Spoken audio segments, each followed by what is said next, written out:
Shadow Demon definitely excels at stacking the jungle. It's probably one of his best qualities as an early game support. Typically, the way teams play against the SDs when they come out now are they pick these cores that aren't mobility dependent. Oh, wow. Oh, here we go. Are they doing it? Offlane Witch Doctor? Credit for this, by the way. All right, tell the story. Tell the story, Jenkins, because no one will believe me why? if I say it. Tell them CY, the coach of GG. What did he say to me? This is true. This is a true story. This is a true story.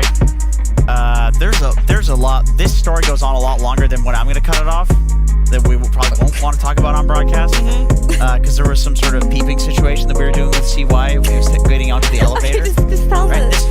the story is, CY did tell us when we were hanging out with him that they saw Effie tweet about this, and they're like, "Oh, this seems like a cool meme."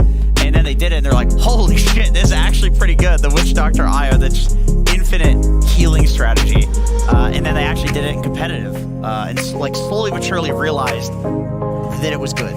Right, you do it as a meme, and you're like, "Oh, that's pretty good. Maybe we could beat some like crappy team with this." You beat the crappy team, you're like, "Maybe we could beat an actual team with this." And then they did. So you're welcome for the tweet, Ace. I will say It was Ace who saw it. And She was complaining about it from her pubs. Yeah, that's where I first saw it too. I saw her tweet about it, and I was like, "Oh, I never heard of that before." It's because I ran into these I Witch Doctor spammers like 10 games in a row, 2 days in a row, and I just wanted. It's not appropriate to say. I wanted to jump off of a cliff, haha, in Minecraft. Right. Speaking of cliffs, we were looking at for Arteezy's hero as the last pick here. Going to be a big, fat, juicy hero that can lane against a Witch Doctor plus IO, and I can tell you, there's not much that does it. There really is not much that does it. It is such a strong lane. Yeah, and I feel like if it were me, I would have to put the Mirana on the safe lane, which is probably not what they're looking to do, but it's because Iowa Witch Doctor, they threaten your tower so early, you need Mirana to be able to arrow the catapult, that can lane against a Witch Doctor plus IO, and I can tell you, they keep the creep wave alive. There really is not much that does it. It is such a strong lane. There's just no way to fight into it early. I feel like, so if it were me, I would have to put the Mirana on the safe lane, which is probably not what they're just going to do, but I have to bring up the obvious one. Yesterday when we watched the games from Shopify, we saw OG banning Lone Druid quite frequently. Is this something that still should be on the radar for Shopify? Because it's in the pool still, and we've seen it used in great success in the hands of Arteezy. I mean, it's either that or Terrorblade or something. That's a good call. I think Lone Druid would be great here. I mean, you do have the cask for like bouncing between the bear and the hero, but they're not really oftentimes standing that close to each other anyway, and I feel like it would do pretty well against the double healing lane. You just kind of sit there and CS, and then, yeah, I mean, we've just seen huge success. Like, you can Alacrity the bear as well, and they can do their, like, split-pushing bullshit that Shopify has been up to lately. If you're gaming Gladiators, though, would you not try to want to try and beat it? Like, you're hoping that they pick it? I think Maybe? I don't know. I think the issue with Lone Druid, which it sounds good, but you need some Scotty buyer now that you've got like triple the heal with the Witch Doctor. That's true. Your carry does have to build Scotty, and I feel that it has to be more Fling or a Terrorblade and just have to take battle in that top lane. But that's just my take after playing against so many Witch Doctors. That's tough on the off lane. I feel like that's not really the Shopify strat typically. Yeah. Maybe they could do like a Luna or something. That's something that they've been picking a little bit here and there. Gives them a little bit of early group up. Terrorblade is better against Lesh, but I feel like, okay. So yeah, I'm saying if you don't have the Scotty buyer, you're absolutely not. The instant response. Okay, so what's going mid now? It's no either idea. Clock Core, Witch Doctor. What do you mean it's Iowa? It's carry Witch Doctor. Oh my fucking god. Oh, so they're playing Iowa Witch Doctor safe lanes. They've leveled up the strategy. They've evolved. What That's the sick, dude. hell? The swapperoo, dude, where they're like, oh, it's obvious what we're doing, and then they not only get the perfect TB counter with the Darkseer, but now they also get to like mess up some other lane in a weird way. Dude, Bulba's shaking in his hat right now. But listen, I still think that Iowa Witch Doctor should be played on the off lane, and you can just put Ace on the safe lane, and then you just swap it in when he's ready to play against the TB, because I still feel like this TB doesn't have the best way to fight into that tower push. But it's just going to depend on what GG have cooking here. I like it. I like this a lot because it's Quinn Leshrac with Io. I feel like you have enough carry. That's true. If it's a Lesh mid with Io, like Lesh is going to do everything you need in terms of scaling. The damage is already there. And It's just honestly, like- honestly, and Darkseer, like oftentimes when you see this Darkseer versus a TB matchup, the Darkseer has the highest hero damage in the game just because of stealing the Terrorblade illusion. It's stronger than Terrorblade himself. It's actually really ridiculous. And this is not a hero that often has like high hero damage stats. It's usually pretty low. Vacuum plus Witch Doctor core as well. It's gonna get that cask bounces really early this game. right. Gonna put them all together and it's gonna do a huge amount of damage. It's a cool draft by the Gladiators. It is very cool. And so the thing about it is it's a very high tempo, early mid-game type of draft. So I Witch Doctor play on like Holy Locket and Greaves on the Witch Doctor and also another Holy Locket on the IO. That's how they play. And if you get that Greaves timing early on Duraccio, you can honestly just run over Shopify. But Shopify do have a win condition in their late game. They definitely have the better scaling with the Doom. They have the better scaling with the TB. Once he hits that Scotty timing, they're going to have the TB illusions with Shadow Demon, and of course the Invoker Alacrity. So if they get to that late game stage, if GG make mistakes early on, Shopify can definitely take this. But of course, I'm gonna go with my boys on GG playing the strat. Yeah. Let's see. In the safe lane, even probably, maybe we'll see if they still put it on the off lane. I'm very curious to see how they'll run this draft. I am a little worried for Shopify because it's kind of the same as what they've been doing. So this is something that Gaming Gladiators could have just predicted. And since I need to cough, I'm gonna ask Jenkins to send it to our commentary team. Ladies and gentlemen, sending it off to our commentary team, Odie, Pixel, and the other guy. Thank you very much, Jenkins. Yes, cannot wait for this one. Folks, we're getting a Duraccio Witch Doctor. we saw him smiling in the draft. You know, they already knew clearly, like the fourth pick in the Duraccio, he was going to be the one taking it in this game. On the other side, we saw the webcams of Shopify Rebellion. Very serious faces. Serious. I think they might know. They know this Witch Doctor carry. It's got potential. It's going to be good, folks. It was set up too. Like they knew. They knew that this Terrorblade was coming a mile away. It's Then a common bam, pick done. versus the Leshrac. It's like they were mentioning on the panel. You want a Scotty buyer to be able to, of course, reduce the healing and stuff like that. Boom, instant Darkseer. So, I mean, let's see if it's gonna work. This lane, it's unbelievably strong. Honestly, the IO Witch Doctor, it's ridiculous how much it can do. And- so, yeah. it looks like they're gonna dodge. It looks like they're actually gonna maybe switch the way that the lanes are perhaps. Well, they gonna need be. to, right? Because as you say, you don't want to run the Doom into the Witch Doctor Island. I mean, I don't know. Maybe they're just trying to trip things up and change things a little bit too, because they also don't want to have the TB versus the Darkseer Clockwork. I mean, sure. Because that sounds miserable. So they're actually, it looks like they're going to run a tri-lane. So an aggressive tri-lane coming out for Shopify to try to deal with this pesky IO Witch Doctor. I mean, I feel when Gaming Gladiators is doing something different against you like this, you've got to come in with a certain approach to it, otherwise you're going to struggle. Let's I see. mean, looks for now. Crit's going to head top. Okay. So they're just going to keep it 2v2. Okay. But ND just making the switch around. RTZ starting the farm. On the bottom lane is the Terrorblade. Let's see how much you can get out of this lane and how much of an issue the safe lane Witch Doctor and IO combination is going to be. Yeah, this is definitely going to be a game of speed versus greed, right? You can tell that Shopify, they're looking to take this game later, but Gaming, they're looking to set a tempo, set a pace, and I mean, with the overwhelming auras, the overwhelming heal that we've seen Gaming do, even without IO, they tend to always have mech, Greaves, pipes, etc. Like, they just are very good about doing that, so let's see if Shopify can endure. And I mean, that top lane, so with the switch around, you know, Saberlight, is he going to be able to sort of survive against this duo, or is this also a pretty rough lane for the Doom? This can definitely be a rough lane. This is one of the best kill combos with the Darkseer that you can possibly set up for. Mirana even Mirana can die constantly as well too if she's not careful, of course, pre-leap. So Crit, he's going to just try to maximize. He arrows a big creep. He's going to try to get these levels early. All right. I mean, all in all, you know, looking at the drafts, you know, obviously getting very excited about seeing Duraccio playing the carry Witch Doctor. You know, just to sort of take a breather and a step back, is this actually going to be good? Will they win the game? Or could this be a game where it falls flat on its face and suddenly the team with like a more traditional carry, it's Shopify Rebellion with RTZ Terrorblade, will win? The thing is, when Gaming plays with Quinn having Lesh, Quinn is usually the carry. Like, sure, Duraccio might be playing some carry So hero. you're saying it doesn't matter what Duraccio plays? I mean, perhaps not. Okay. I mean, we'll see. Quinn can just take it. We'll see how they'll, you know, all stuff down. If they just start dominating map and they can't actually go out with this greedy draft on Shopify, then it's, what do they do? Like, you're just going to lose every tower to all this overwhelming pressure. I mean, it's very clever stuff. It's just a really cool approach to see teams still switching it up a bit here on a patch that we've had for a very long time. You know, Gaming, very clever players with the way they've been setting this stuff up. Let's have a look how some of the CS goes. So far in the mid lane, 8 for 3 versus the 7 for 2. Mikey, Hold his able to own. keep it even with Quinn. And of course, Mikey, on the Invoker, I believe back at the previous group stages, we did see some great games from him. Absolutely. On his Invoker, had some fantastic plays. Especially just opening with it. Sometimes you can run into some problems when you first pick it, but this game, I love his approach if he's going to do it. I think Spirit Vessel looks incredible this game. You're playing versus unbelievable amounts of healing, so Quaswex, Spirit Vessel, look to make early rotations to match the aggression that's going to be coming out from the side of gaming.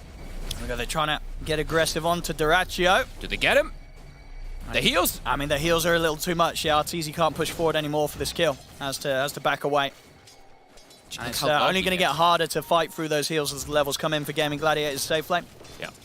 I mean, the damage that just comes out onto this TB is pretty nutty. Duraccio at the moment, though, is missing quite a bit of last hits, since they are getting a bit aggressive on the side of Shopify. I mean, to be fair, I wonder how many games Duraccio's actually taken the Witch Doctor to the safe lane. I'm gonna get that. You know what I mean? Has he done it before? Has he been doing it in his pubs? Or do you think it was just a spur of the moment? They're like, you know what? Let's put Duraccio on the Witch Doctor this time. And he was like, you know what? Go for it. Is there any recorded performances from Duraccio? He did it yesterday in a pub and lost. Oh, and he lost. Okay. I mean, he has tried it. He has done it. Yeah, so far, 15 for 3 for Arteezy down here. 11 for 3 on Duraccio. They're starting to get the dive going top. Both level 3 now. Clockwork and Darkseer. This is the kill threat. Saberlight.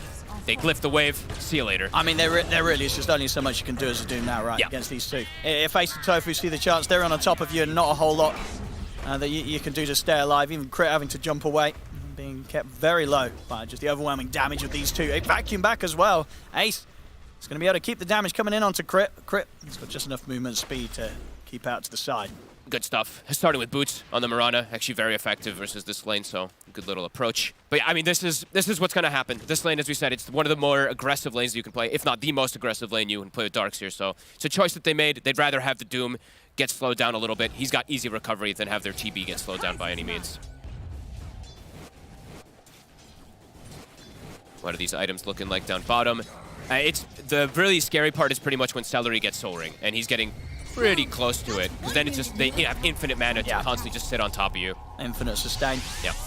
And they're going to run Arteezy out the lane a little bit here, throw down the Maledict. Won't kill him, but definitely will keep him away from the creep wave for a little bit. Top lane. Trying to go onto Tofu. Ace is going to make his way over to help out. Indeed, the arrow won't connect. Crit jumps forward with the Starstorm to bring Tofu low. Nice. They'll get the kill. Nicely done. Arrow doesn't connect, but overwhelming damage from Scorched Earth does add up there. Any type of trade kill is great there. Bottom, Duraccio. Poison's adding up. Can they get the last one? They'll switch to Celery. He'll be able to heal up his buddy. A close start though on the lanes. 5 minutes in, 1-1. I mean, Mikey having a hot start here. 28 and 7 in the mid. He's got that slight lead against Quinn's Lesh so far. And he's got his urn already finished, so he's gonna, I mean, let's see how he makes his first early rotations. They have good amount of damage in these side lanes, as we've seen already from Shopify, so getting those urn charged bottom. I mean, it's always gonna look like someone's getting close to dying, and then they just heal. Yeah, unless there's some sort of insane amount of stacks coming out from Fly. And here comes the Soul Ring. So Celery, he's about to have it finished up, and then it's just infinite mana for your Voodoo Restoration for this Witch Doctor, who's also about to have Arcane, so even more infinite mana. But so far, so good. Shopify, they're doing great jobs in their lanes right now. No, for sure. I mean, they're, again, looking towards Tofu. See if they can keep chasing him down. The Scorched Earth has come to an end. But the Cogs to push them back. I mean, he's being quite annoying. Yeah, I mean, pulling them far. You know, they've invested so much time chasing him now that they want to commit for the kill. They might not even get it. Don't know if they will. I think Saberlight's just going to opt to walk back to base and fuel up. He doesn't want to spend any more time chasing this clockwork. Arcane Boots, also on top of the sword. Now it's infinite mana bottom. Now they can even just pose kill threat constantly on Arteezy. He might have to like kind of move around soon to be able to get out of this lane. Duraccio is not farming the best, but yeah, they're ready to go in. Kills. They've got the Malady. They're in on top. The tower. He's going to be able to put the stick charge in. In fact, Arteezy's able to turn. Duraccio? He's healing up.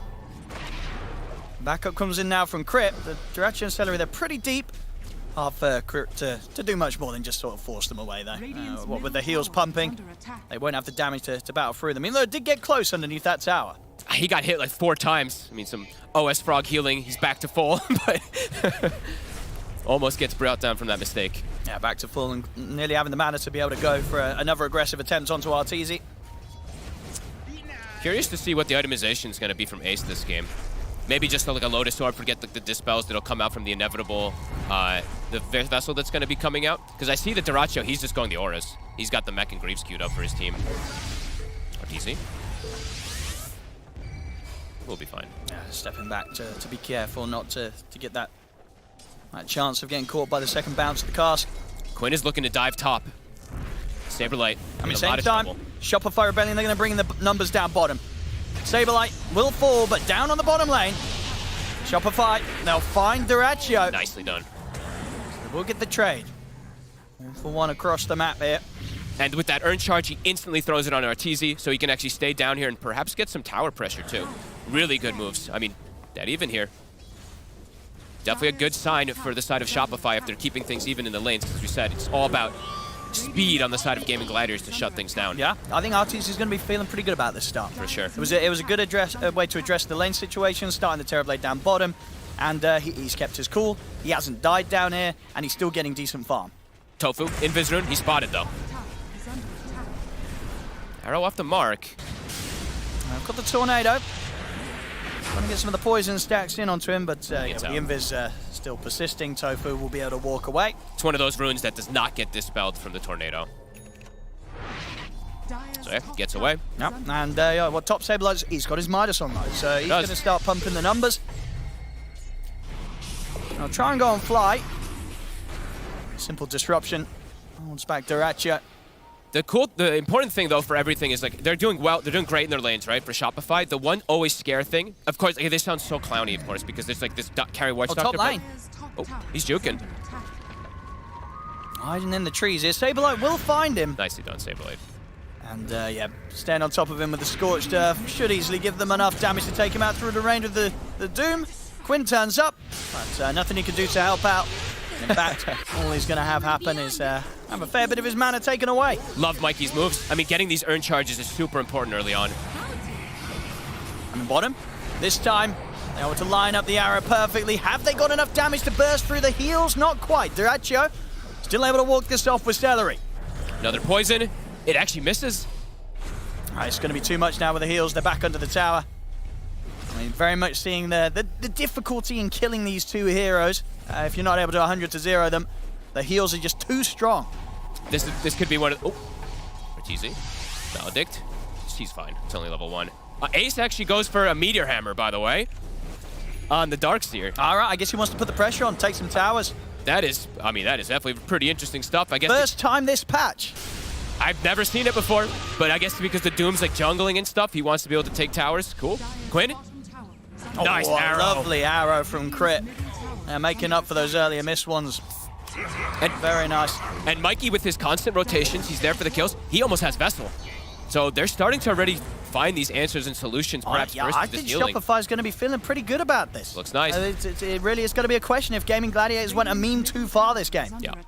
And the one point that I was trying to get to before when Ace was getting doomed is there is still always going to be this super farm Darkseer versus Terrorblade. Sure, so but that's he's got kind a hammer. of their... Yeah, he's got a hammer. But you can imagine he might go for like his Aghanims and stuff like that and just run in, always wall this TB, punch him, etc. Because that's how they have their own type of carry, perhaps. I mean, trying to understand it, of course, because it's a very interesting style that gaming's gone for this game. But yeah, Shopify, this is a phenomenal start. Mikey, yeah, Vessel's done. So yeah, he's going to be able to shut down a lot. Mikey's ready to pop off this game. Agreed. He's really at that sort of start. Quick TP up towards the top. You got Tofu trying to make a move onto Saberlight. Saberlight will go down. See Ace drop the wall, but Mikey turns up, drops down a Tornado, and gets the trade. Takes out Tofu. Good stuff. Just TPing to every single one of these aggressive moves. Part of 4 kills of the 5. And Crit, he will be able to shove out mid. It's actually a maxing arrow, by the way, on Crit this game, since he has the Shadow Demon. Sure, and he's hit some pretty good ones the last couple of times. It does mean that they will be a little bit lacking in some damage, perhaps in some situations, because the Starstorm can be nice, but I guess he just wants that hard lockdown, because now Mech, I think it's done for Dyrachyo, so this is where the pressure is going to start kicking up from gaming. But yeah, Shopify, phenomenal stuff with that little bit of a lane swap, putting the TP bottom for now.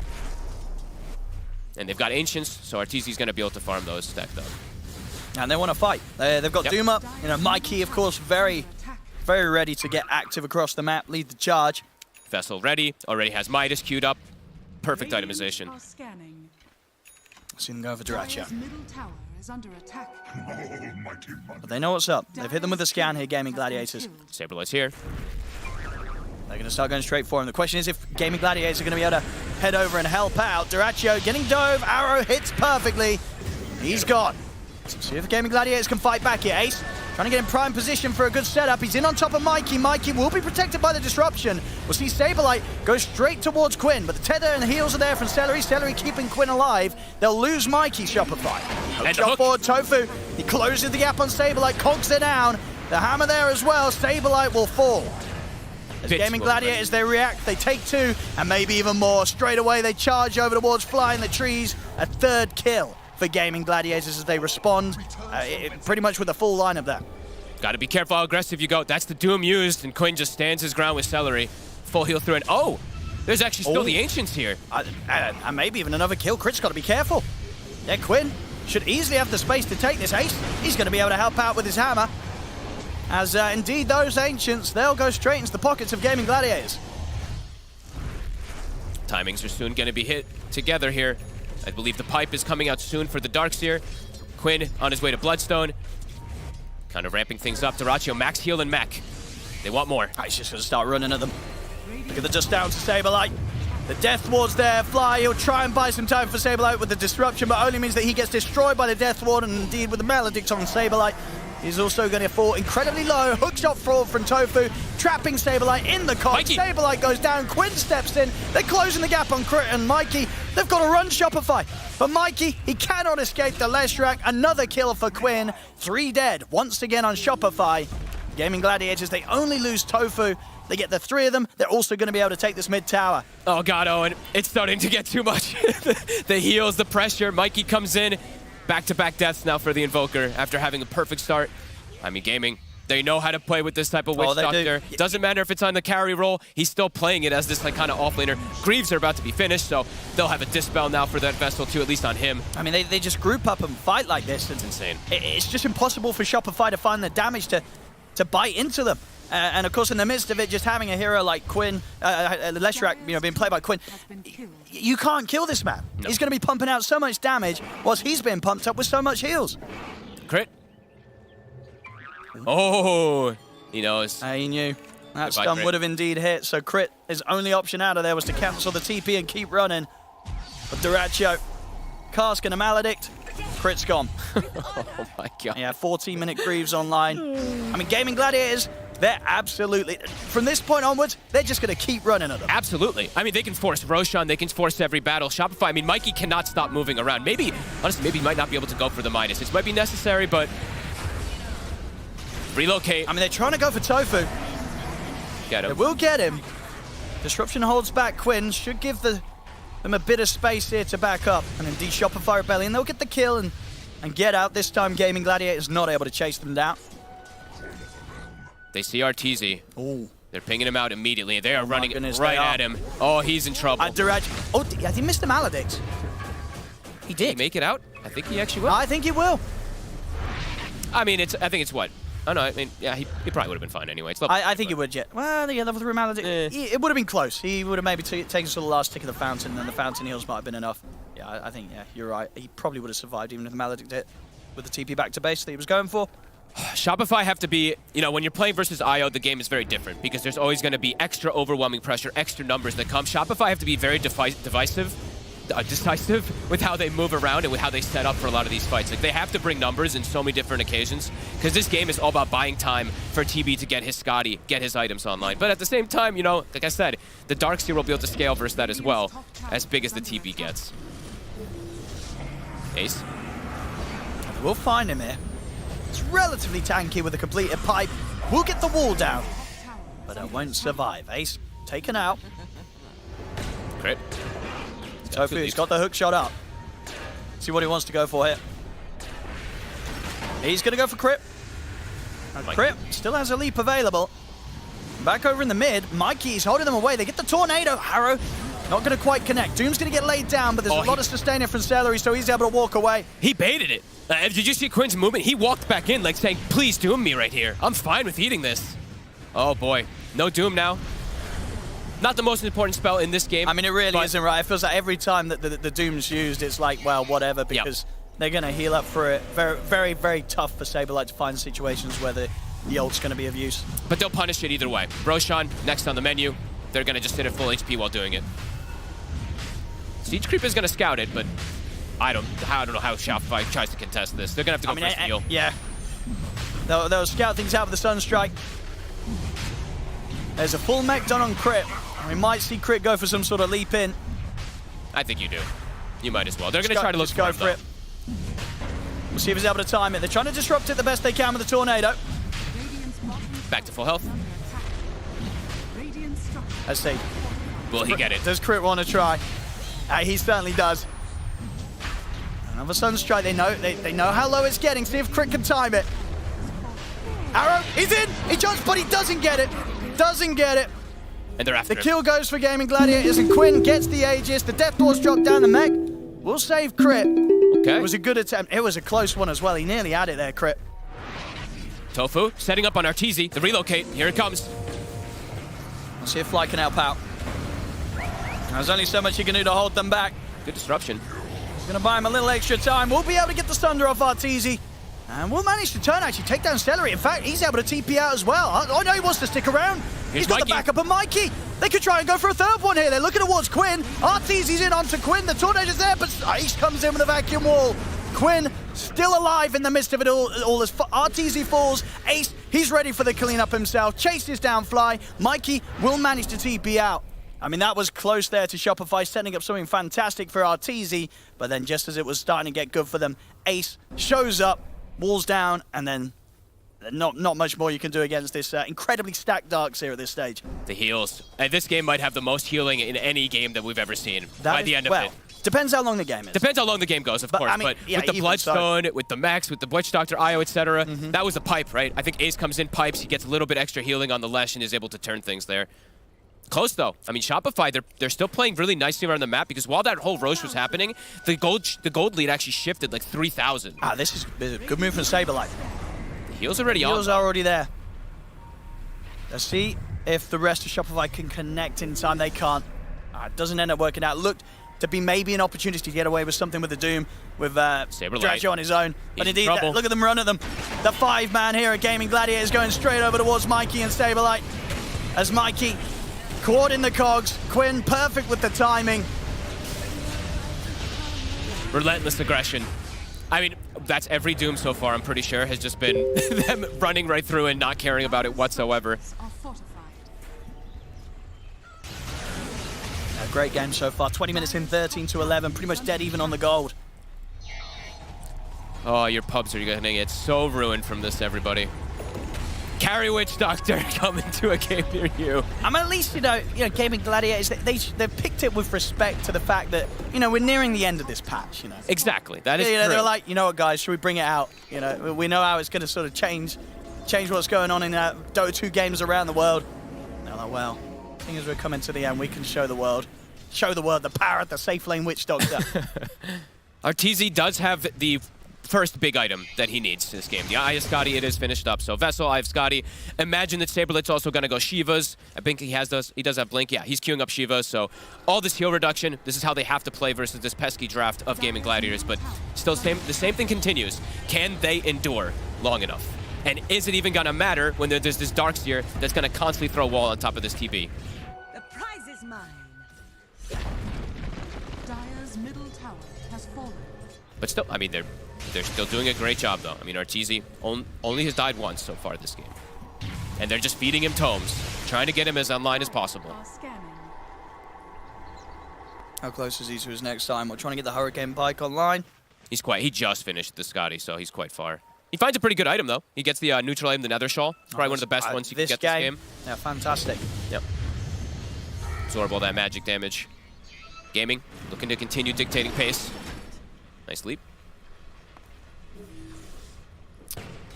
And Ace, he's gone back for a Blink Dagger. So Blink, he's had the Aghanims queued the whole time, so we imagine eventually, of course, that normal punch will come online versus TB. But they want to just keep running at them. They don't want Shopify to just keep opening up the map and making space constantly. Yep. Some good stuff from Ace. Yep. And having fun this game, you know, because usually he's on like the Underlord, the Doom, and he's like, right, guys, I'll get the Vanguard, I'll get the mech. This game, he's on a Darkseer, you know, a hero that by standard would probably be expected to get the auras first up, and he's like, I'm going to have some fun. I'm getting the Meteor Hammer this time. Radiant's top tower. I mean, it's very true. And he's doing great. We are 1, 2, and 8, picking up the farm. It's top net worth at the moment for the team. He's cleaning up the map. Look at the greed from Shopify, though, right? Mikey, bots, Midas after the vessel. Everything is just about taking it and taking it later. I mean, it's a carry Witch Doctor, so you imagine that's obviously the plan, but let's see. Because Gaming, 20 seconds still left on this Aegis. Will Shopify be able to punish? It looks like they're going to try to time a move here with that Aegis kind of ticking out soon. I mean, Saberlight's ready to go in on this. The We'll Aegis, drop down the Doom. 6 seconds on Aegis. It's very hard to fight through these two. They've ideally got to really find Celery. Deafening Blast from Mikey will catch on to Celery, but the tether's back up. He's over to the high ground towards Tofu. They're turning.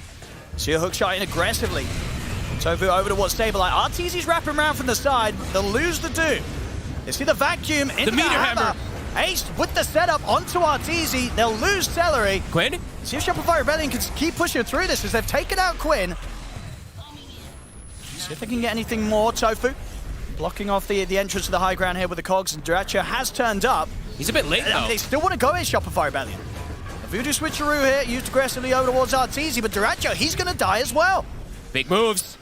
The numbers weren't there this time for Gaming Gladiators. Duracio comes in after the fight's already over and just gives his life to them. I mean, yeah, you saw as well, you know, Shopify Rebellion, they were so confident Sure were. in their ability to take that fight. They were not going anywhere. They were pushing on around Arteezy. Honestly, And, Fly is doing some incredible stuff as the Shadow Demon. These disruptions, Yeah, check it out. Like, he's just constantly saving Arteezy, saving his buddies in these scenarios where it's like the chain stun might come out, and then he comes in and just gets the bailout.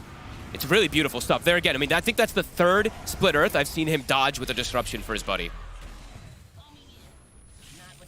A very nice sort of identification there from Shopify to know they could push for this fight and just keep getting these kill after kills after kills. And I guess what for Gaming Gladiators, the real struggle that the back in action. They've got the setup. The arrow connects. And Sunstrike's coming in. Quinn, he's gone.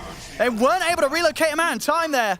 Oh A my massive God. kill again here for Shopify Rebellion. They're building a lead, and 2 times now back to back where Quinn goes down. Gaming Gladiators, they're crumbling a little bit. That was so well executed, Mikey. They clear out the creep wave. Literally, the last creep dies as the arrow is flying right through it, and it hits Quinn. Excellent execution so far from Shopify. Yeah, they're really keeping their cool here. And yeah, Gaming Gladiators, it was all smiles at the start, but maybe not so much now. Nope. Things getting a bit more serious here with Shopify taking the lead. Duracio has to be there. Like that last fight, it just was him not being there. They don't have wall from Ace either, so yeah, they just didn't have the answer for Arteezy to stand his ground with his friends behind him. 15-14, incredibly close game. But Shopify, a pretty explosive moment there. And okay, so this will be the solution, I guess, for the TB. For the Darkseer versus the TB. The Dagon on crit to one-shot the illusion when Ace picks it up. Okay. Huge value pickup for crit if you can get that. Some big brain stuff going on here. I love it. Yeah. An item that is totally dead besides just for killing illusions. So it seems like they're absolutely talking about it, theory crafting all the answers in order to deal with this Gaming Gladiators kind of cheese-style draft. So far, definitely working for Shopify. Yeah, because to a point, you know, this would have been something that you'd imagine it. You know, Shopify, any other teams going against Gaming Gladiators will have some sort of preparation for it. Not that it's going to be a carry Witch Doctor, but the fact that they'll play this core Witch Doctor and they'll play this sort of style. Like, there are elements of what Gaming Gladiators are doing here that could have been prepared for by Shopify. I think 1 or 2 mistakes more for Gaming, and the game is going to be very difficult for them to kind of turn versus this TB, though. Unless Ace somehow does some crazy work with the wall and normal punch and stuff like that, Shopify have, I think, gotten through probably the scariest moments of this game. No, they really have. Yeah, and the kind of the big way that these fights have suffered as well. If Quinn's the one that's taken out at the start, you know, that's such a huge portion of the damage required. If they can blow up Quinn, deal with the Darkseer illusions, suddenly this Terrorblade is going to clean up every team fight. Mm-hmm. And Arteezy next up on the items will indeed be the BKB, 2.5k gold towards it. Once that BKB's there, Arteezy's going to be set up for some pretty good times in the 5v5s. Yeah, he can. I feel like he can do like BKB and just some like Daedalus or something like that, and then he's just gonna rip them to shreds with overwhelming damage. He's also got the buff ups too, of course, the Alacrity. It's now gonna be maxed. Exort is full. Wex almost full as well.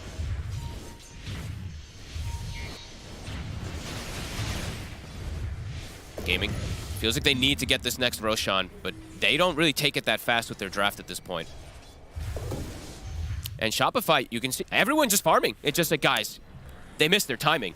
We're just gonna farm it up, make them come to us, and then take the fights that way with numbers. And look at this, it's literally everybody split up in a different position of the lanes in the map, just looking for that farm.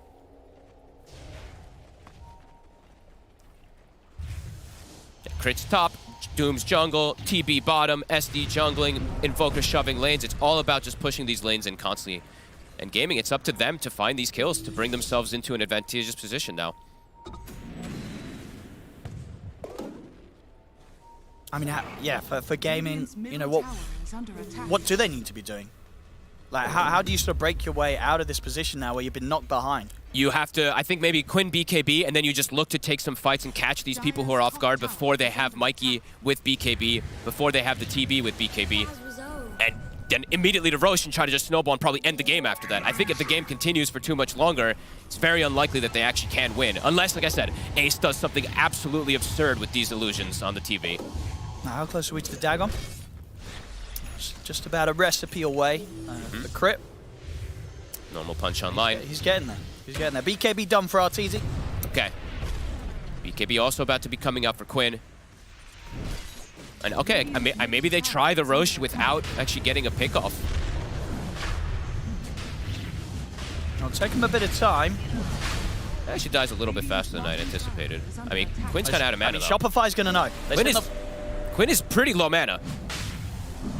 Shopify's absolutely going to try and mess around with this. At least Crit's going to throw out an arrow. Actually, I said it looks like Shopify, they're smoked up with the three of them, but they're not really heading towards the pit. I think they're maybe just seeing if they could maybe find some sort of catch elsewhere on the map. I think Saberblade and Arteezy can go, and then Mikey can TP in, but they've got to go soon if they want to do something. And yeah, they're not going to be able to interrupt this. So, Gaming Gladiators, they get the space to get that Aegis secure on Quinn. Shopify looks pretty keen to fight anyway, though. All lingering together. Saberblade's He's in. He's going to make the jump. Big Doom. He's going to drop the Doom down onto Ace. Make sure this Darkseer does not get to play the fight at all as Ace goes down. See Quinn, he's just going to opt for a BKB TP out. They don't want to try and take this fight, Gaming Gladiators. But Dyrachyo will be left behind as Shopify Rebellion. They'll be able to find 3 from this. Tofu, dead as well. There we go. That's the impact Doom. And Saberblade drops the bing bong. Because that's the perfect one he can catch. The Darkseer gets absolutely nothing off. And they'll get the IO. Alrighty. I mean, they're really just playing this fantastic here, Shopify Rebellion. They know how to exactly just put a stop to what Gaming Gladiators are trying to do. And I think, I don't know if Gaming Gladiators have a recovery plan with this style of draft. They're down 12k at 30 minutes. It hasn't gone to plan for them, folks. No, they needed, I mean, they needed to have pretty much everything go in their favor, but Shopify played so clean, and now, yeah, Dagon's done. So even if Ace does get that wall, that illusion, etc., he's got an answer. Really cool stuff, Shopify. Perfect jump from Saberblade. Now, Gaming, when they're respawning, they're going to look to punish. Meta was used, Doom was used. They have to try to find something here. Absolutely. They've got to force something with this 4 minutes of Aegis. It's their best chance of finding a fight whilst they're down this much. BKB also finished for Mikey. I mean, all the timings are hitting.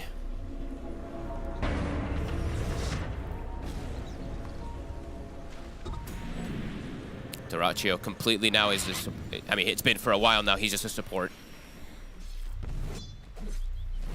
All the pressure in the world on Ace, as well as Quinn. And yeah, there's just answers. Shopify. God, like just great itemization. Vessel, Shivas, Scotty, deal with the healing. Dagon to clear the illusion.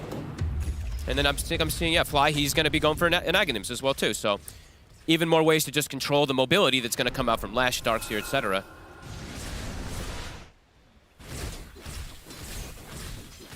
It really feels like Gaming Gladiators to get back into this. They've got to find Shopify Rebellion in sort of a relaxed state that they just haven't been in this game. You know, Shopify Rebellion not leaving any sort of openings to be punished here in this game 1.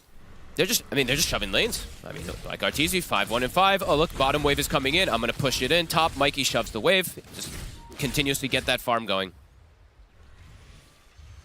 And again, I mean, you can see the way the gaming's like running. They're like, we need to do something. Can't just sit back, because Doom, it's back online now. Everything's pretty much back online for Shopify. So Shopify, honestly, they can fight right back. Yeah. I mean, and as you say, it's kind of looking towards either Quinn or Ace to make the big impact plays in the fight. Highly likely one of those will be Doom. So whilst they might not die, it's still going to be very hard for them to be fully effective in the team fights. Mikey, he's out. Fancy plays. I'm pretty sure he got the whole creep wave with that too, so he's kind of just baiting them, and now they're making the move, Shopify. Coming in with the Moonlight Shadow Saberlight. Another Doom. Straight away. Locks it down onto Ace. Make sure that there's going to be space for them to try and make some sort of play happen without the threat of the Darks here. And indeed, they'll be able to take out Tofu. Won't get anything more. The rest of Gaming Gladiators are able to survive off to the side. Setting up for the relocate. Saberlight teasing with the idea of going in for more Mikey. Cask will bounce out between them. They're able to split. I mean, you see Gaming Gladiators, they're really kind of umming and ahhing about getting in on this, but 4 versus 5, even with the Aegis on Quinn, it's just too much of a risk to take, even though they need to be taking some sort of risk. Saberlight just keeps finding the ideal target. They don't get the kill that time, but they're able to kind of like reset and stuff. The thing is though now, 12 seconds for clock coming up. Like, you gotta just push. You gotta do something big on gaming. Meta's used, Doom's down. You have to force the issue here. See if they can.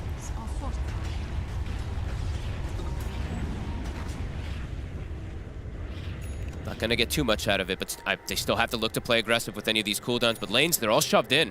Mikey, it's been the same thing. It's Forge Spirit shoving a lane, Illusion shoving a lane, just buying time. And now, looks like he's committed for the next item. Rather than having a crit, he's just gonna go for Nullifier.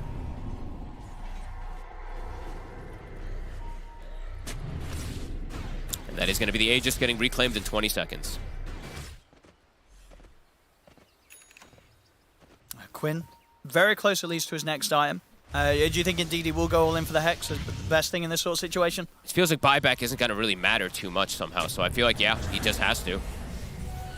And yeah, he's bought it.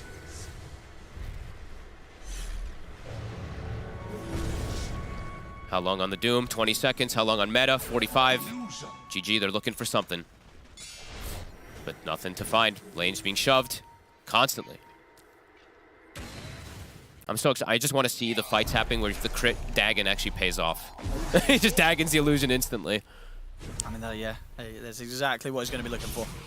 I don't think he won't be using that Dagon for anything else. There's no point throwing that damage out into a hero, right? No. Especially against all these heals. So, as long as he's alive and in range, that illusion is getting taken out. Dire's courier has been killed. Saberlight. He does show his face top. They're trying to set up for him. Can Quinn get the angle for the Hex? Saberlight, he's aware. Blinks away, and he's catching back to his team. Yeah, very nice as well. Blinked around the vision of that rocket flare. They're gonna see Quinn and Tofu. Shopify can surround this and get the numbers. Quinn, they've got him. He is super dead. Caught by the Doom. Mikey even sweeping the upper tree line just in case there was anyone else trying to back him up. They see Tofu. He's got no TP. But he is sneaking away with his jetpack. They might not want to spend too much time chasing him. They're like, you know what, whatever. We'll let you live, Clock. Yep, Arteezy just starts getting the push going. Yeah, he's got the creep wave with him already up to the tier 2. Radiant's top tower is under attack. And down bottom, quick moves from Shopify. Radiant's Saberlight. top tower has fallen. Sunstrike to scout. He's actually right on top of him. Celery and Duraccio. They're still in the area. And Duraccio is going to get caught by the setup of the Tornado. Deafening Blast is going to be off the mark. Saberlight commits him with the BKB over towards Celery. Celery will take the two of them out of there. Nicely done. He's TPing over to try to help him. Duraccio wants to give him a tethered target, but I don't know if Celery's Yeah, I don't think there's any help in this poor old IO. As the arrow connects, Celery's gone. Shopify Rebellion claim another life. I'll take that. Very crisp moves. Reading the map perfectly. 16,000 lead now at this point. They are huge. That's a lot of money. Ace. Arteezy. Oh! They're going to be able to drag him back into the combo a little bit. Arteezy? I mean, he should be fine with the Thunder. Jesus. I mean, they're still trying to force it dangerous towards position. Arteezy. They go for it, but there's Fly with the disruption. Every time. Saves him from the stun. Arteezy's able to put the BKB in now. Mikey, he's going to be ready to help turn around. He drops the meteor down. Quinn's gone. They pushed too hard there for a bit of an aggressive play. Gaming Gladiators, they couldn't quite kill Arteezy. They'll drop the voodoo switcheroo, but vacuum as well. Arteezy's getting low, but the disruption again. Again and again. Fly just bailing Arteezy out every single time. They cannot fight this Gaming Gladiators. Arteezy getting low, but he will not die. They just don't have it in them anymore, this game, Gaming Gladiators. They cannot take a team fight. They sure Shopify can. Rebellion, they're too far ahead. Aggressive Sunder as well, bringing Tofu down low. Jump forward from Mikey. They're ready to finish off Tofu as well. Such good gameplay from Shopify. I mean, this. How many disruptions is this from Fly? Yeah, Fly's playing This is it amazing. perfectly. 3-3 and 16. Yep. This Shadow Demon, the cleanse, of course, being put into the mix too, giving that extra healing. But yeah, dodged another splitter, saved him from a maledict tick. Beautiful stuff from these supports. And Fly, or sorry, Crit, the instant dagon. He did. Right? The wall, He got boom, it. it's Yep. gone. He No got more it. illusion. Illusion gone. Okay, cool answers. As yeah, this now they've pretty much done it at this point. Gaming. I think they have. It feels like they've done it for the last 10 minutes here. Yeah. Gaming Gladiators just running out of options to play this game out with their lineup. And they had a point in this game where if you look at that win, probably it's like 81% for them. It quickly swung because Shopify, they understood, just play the greed, get the split push, force gaming all over the place. 81, that was high. That is high, right? I feel like watching this game, I don't think this was ever an 80% for Gaming Gladiators, honestly. Is under attack. I mean, the start, Shopify Rebellion, they never fell behind that much. I think there was, like a 2K lead or something at some point for Gaming Gladiators. But ever since that, it's been all downhill. And yeah, Shopify Rebellion, just not missing a beat this game. No, I think it's all important that Arteezy's he's died once. Yeah. Like, Mikey's died 3 times, but 2 of those were like back-to-back deaths in the early game. Besides that, it's been super clean play from these cores, getting backed up from their supports. It's just, if they had died a couple more times, let's say on the TB, then this split push and this greed doesn't actually kick off as much, because then gaming's allowed to take over the map more, because the waves aren't getting cut all over the place. But with the state of the game, like, look at these lanes. Every single time I've looked at the map, it's been 3 lanes shoving into Gaming Gladiator's side. Yeah, I mean, look at this as well. Arteezy, he's just picked up a full MKB between last fight and now what will be the next one. He's, I mean, huge. DD as well. Meta's back up. Doom's back up. They're ready to fight. Gaming Gladiators is going to need a miracle to try to take this next one. Yeah, Aghanim's done. Now for Fly, so already been very flashy with the plays. Now he's going to have even more to throw around. Yeah, he can just triple purge the 3 enemy cores. They can't get surged. They can't run away. To heal his buddies at the demonic cleanse as well.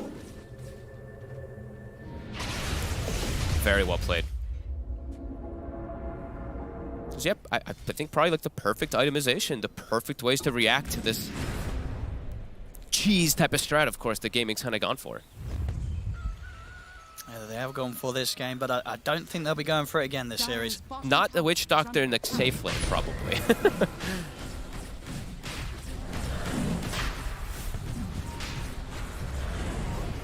And now it's Shopify Rebellion's turn to head towards the Roche Pit. Could be that final fight. Gaming.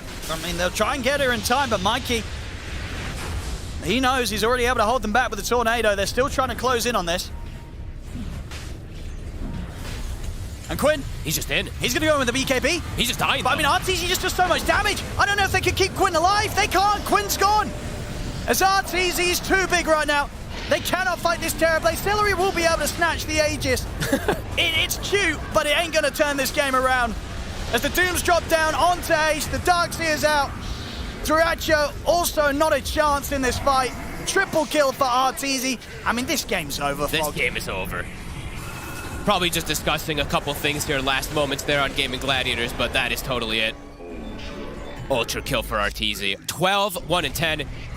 What a team performance. Just phenomenal stuff, really. And yeah, time to end it.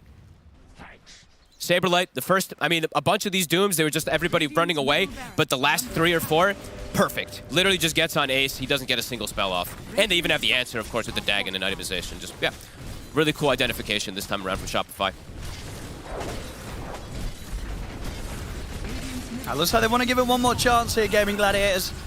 One more fight. But very hard to sort of see it ending in any other way than them all dying and nobody dying on Shopify. Lincoln's on Mikey. The final effort, Duraccio. Farewell. Goodbye. Deleted. That's the carry. Carry Witch Doctor. Quinn.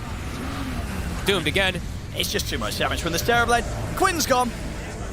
They'll buy back on Duraccio, but there's no buyback available on Quinn. Ace just wants to use his wall, but he can't even get the connection. It would have just died to a Dagon anyway, but... 43k gold lead. Another set of racks taken. Gaming still not GG'ing out of this one, though. I mean, maybe just taking the time, as you say, to discuss next game. More than likely, yeah. DD for RTZ, why not? And Here we go. full refresher, too. Aghanims on Saberlight. Almighty money.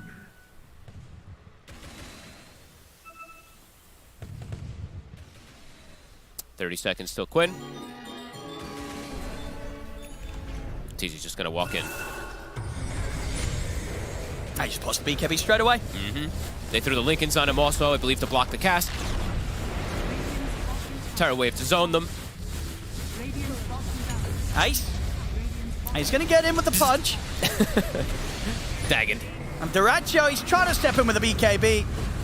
He'll put the Voodoo switcheroo, but unfortunately that doesn't switch the hero he's playing. As the Witch Doctor carry goes down. And I'm sure we'll see the G soon. Yeah, there we go. GG, it's called Shopify Rebellion. Take this game 1. I mean, gaming gladiators, we all love to see it. We're all excited to see it. Some carry Witch Doctor.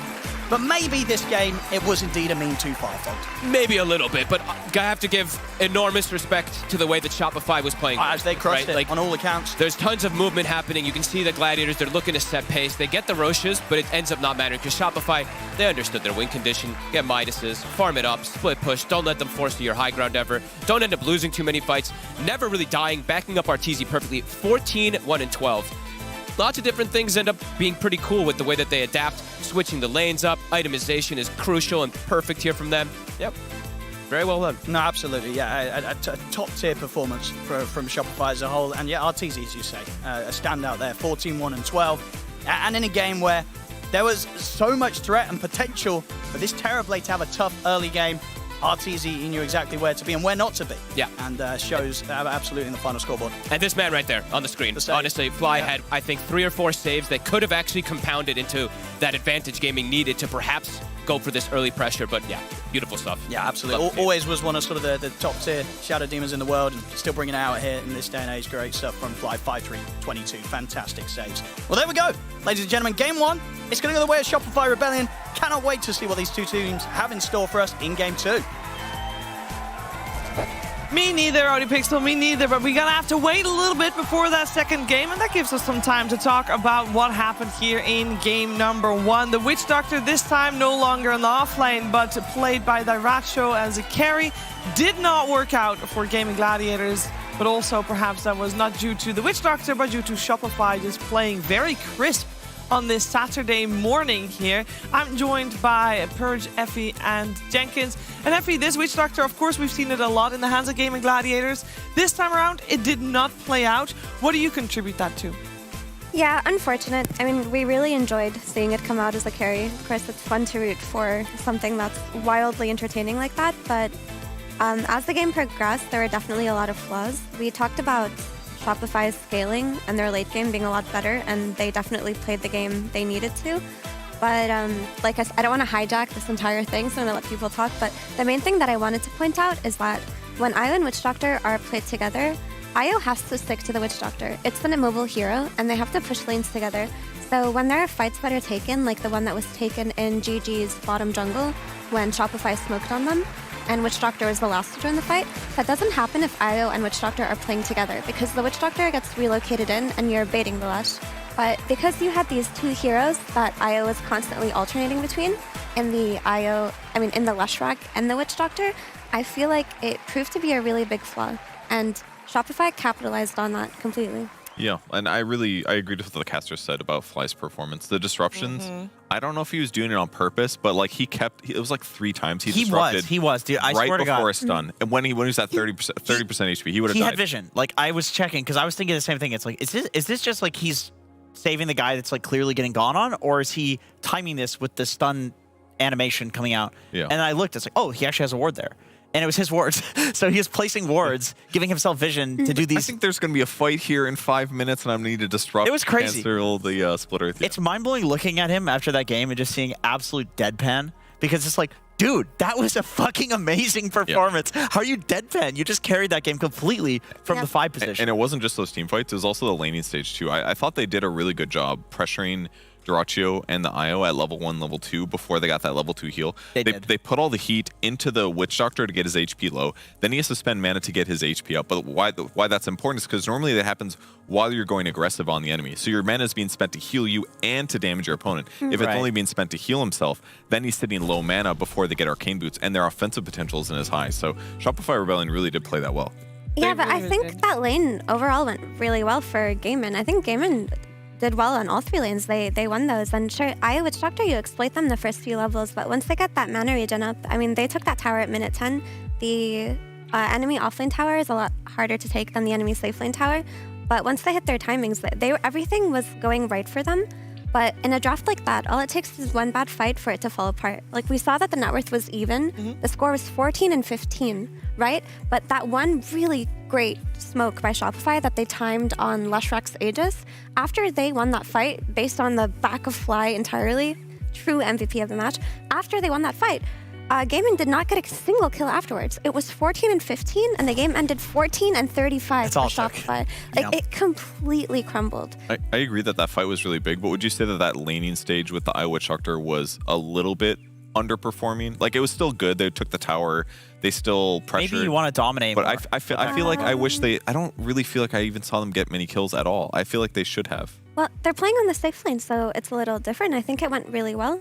There was the one Invoker rotation where he killed Witch Doctor. That was just really good. True. But they still hit their Guardian Greaves timing. They still hit their Soul Ring Locket timing. They took the tower, and then the Leshrac and the IO had the invasion into Shopify's triangle, and they took RTZ stacks. Like, everything that you wanted to happen out of that lane happened.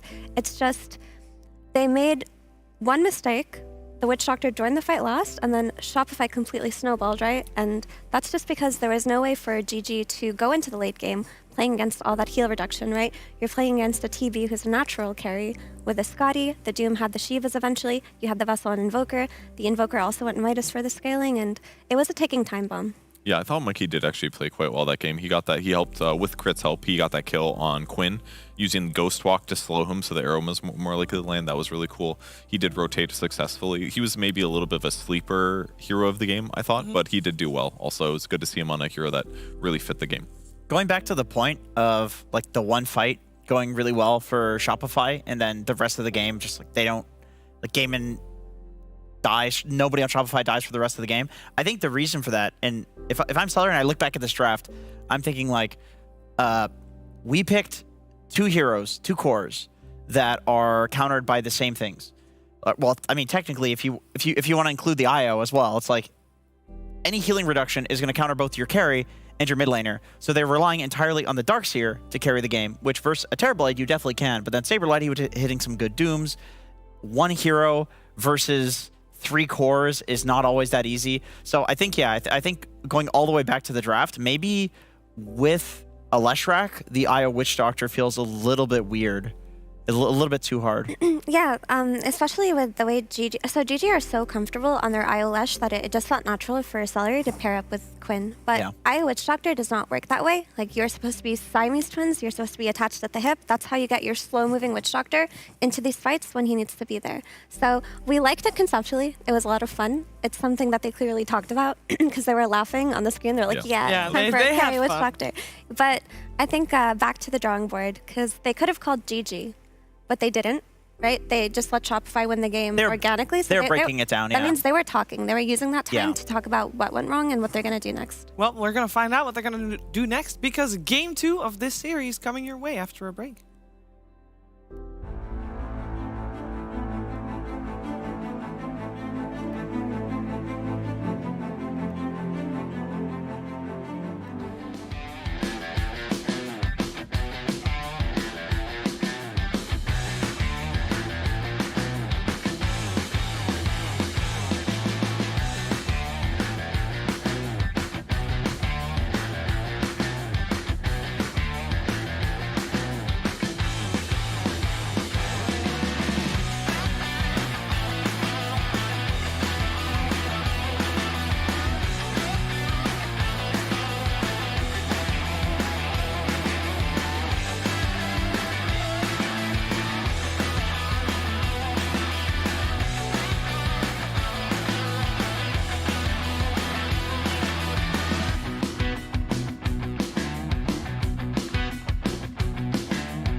it, you wear it. Wear your passion. Share your passion. Wherever, whenever. Gaming is a lifestyle. Get your merch at shop.eslgaming.com.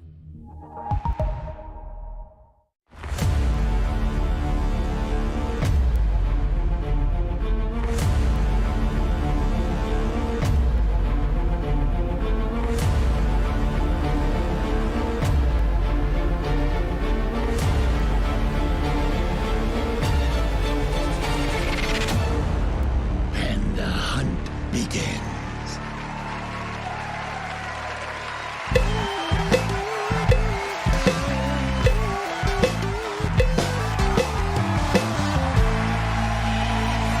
Thank you, Smoky Pandas, and welcome back, DreamLeague Season 19. We've got some games for you. We're in the middle of a series, actually.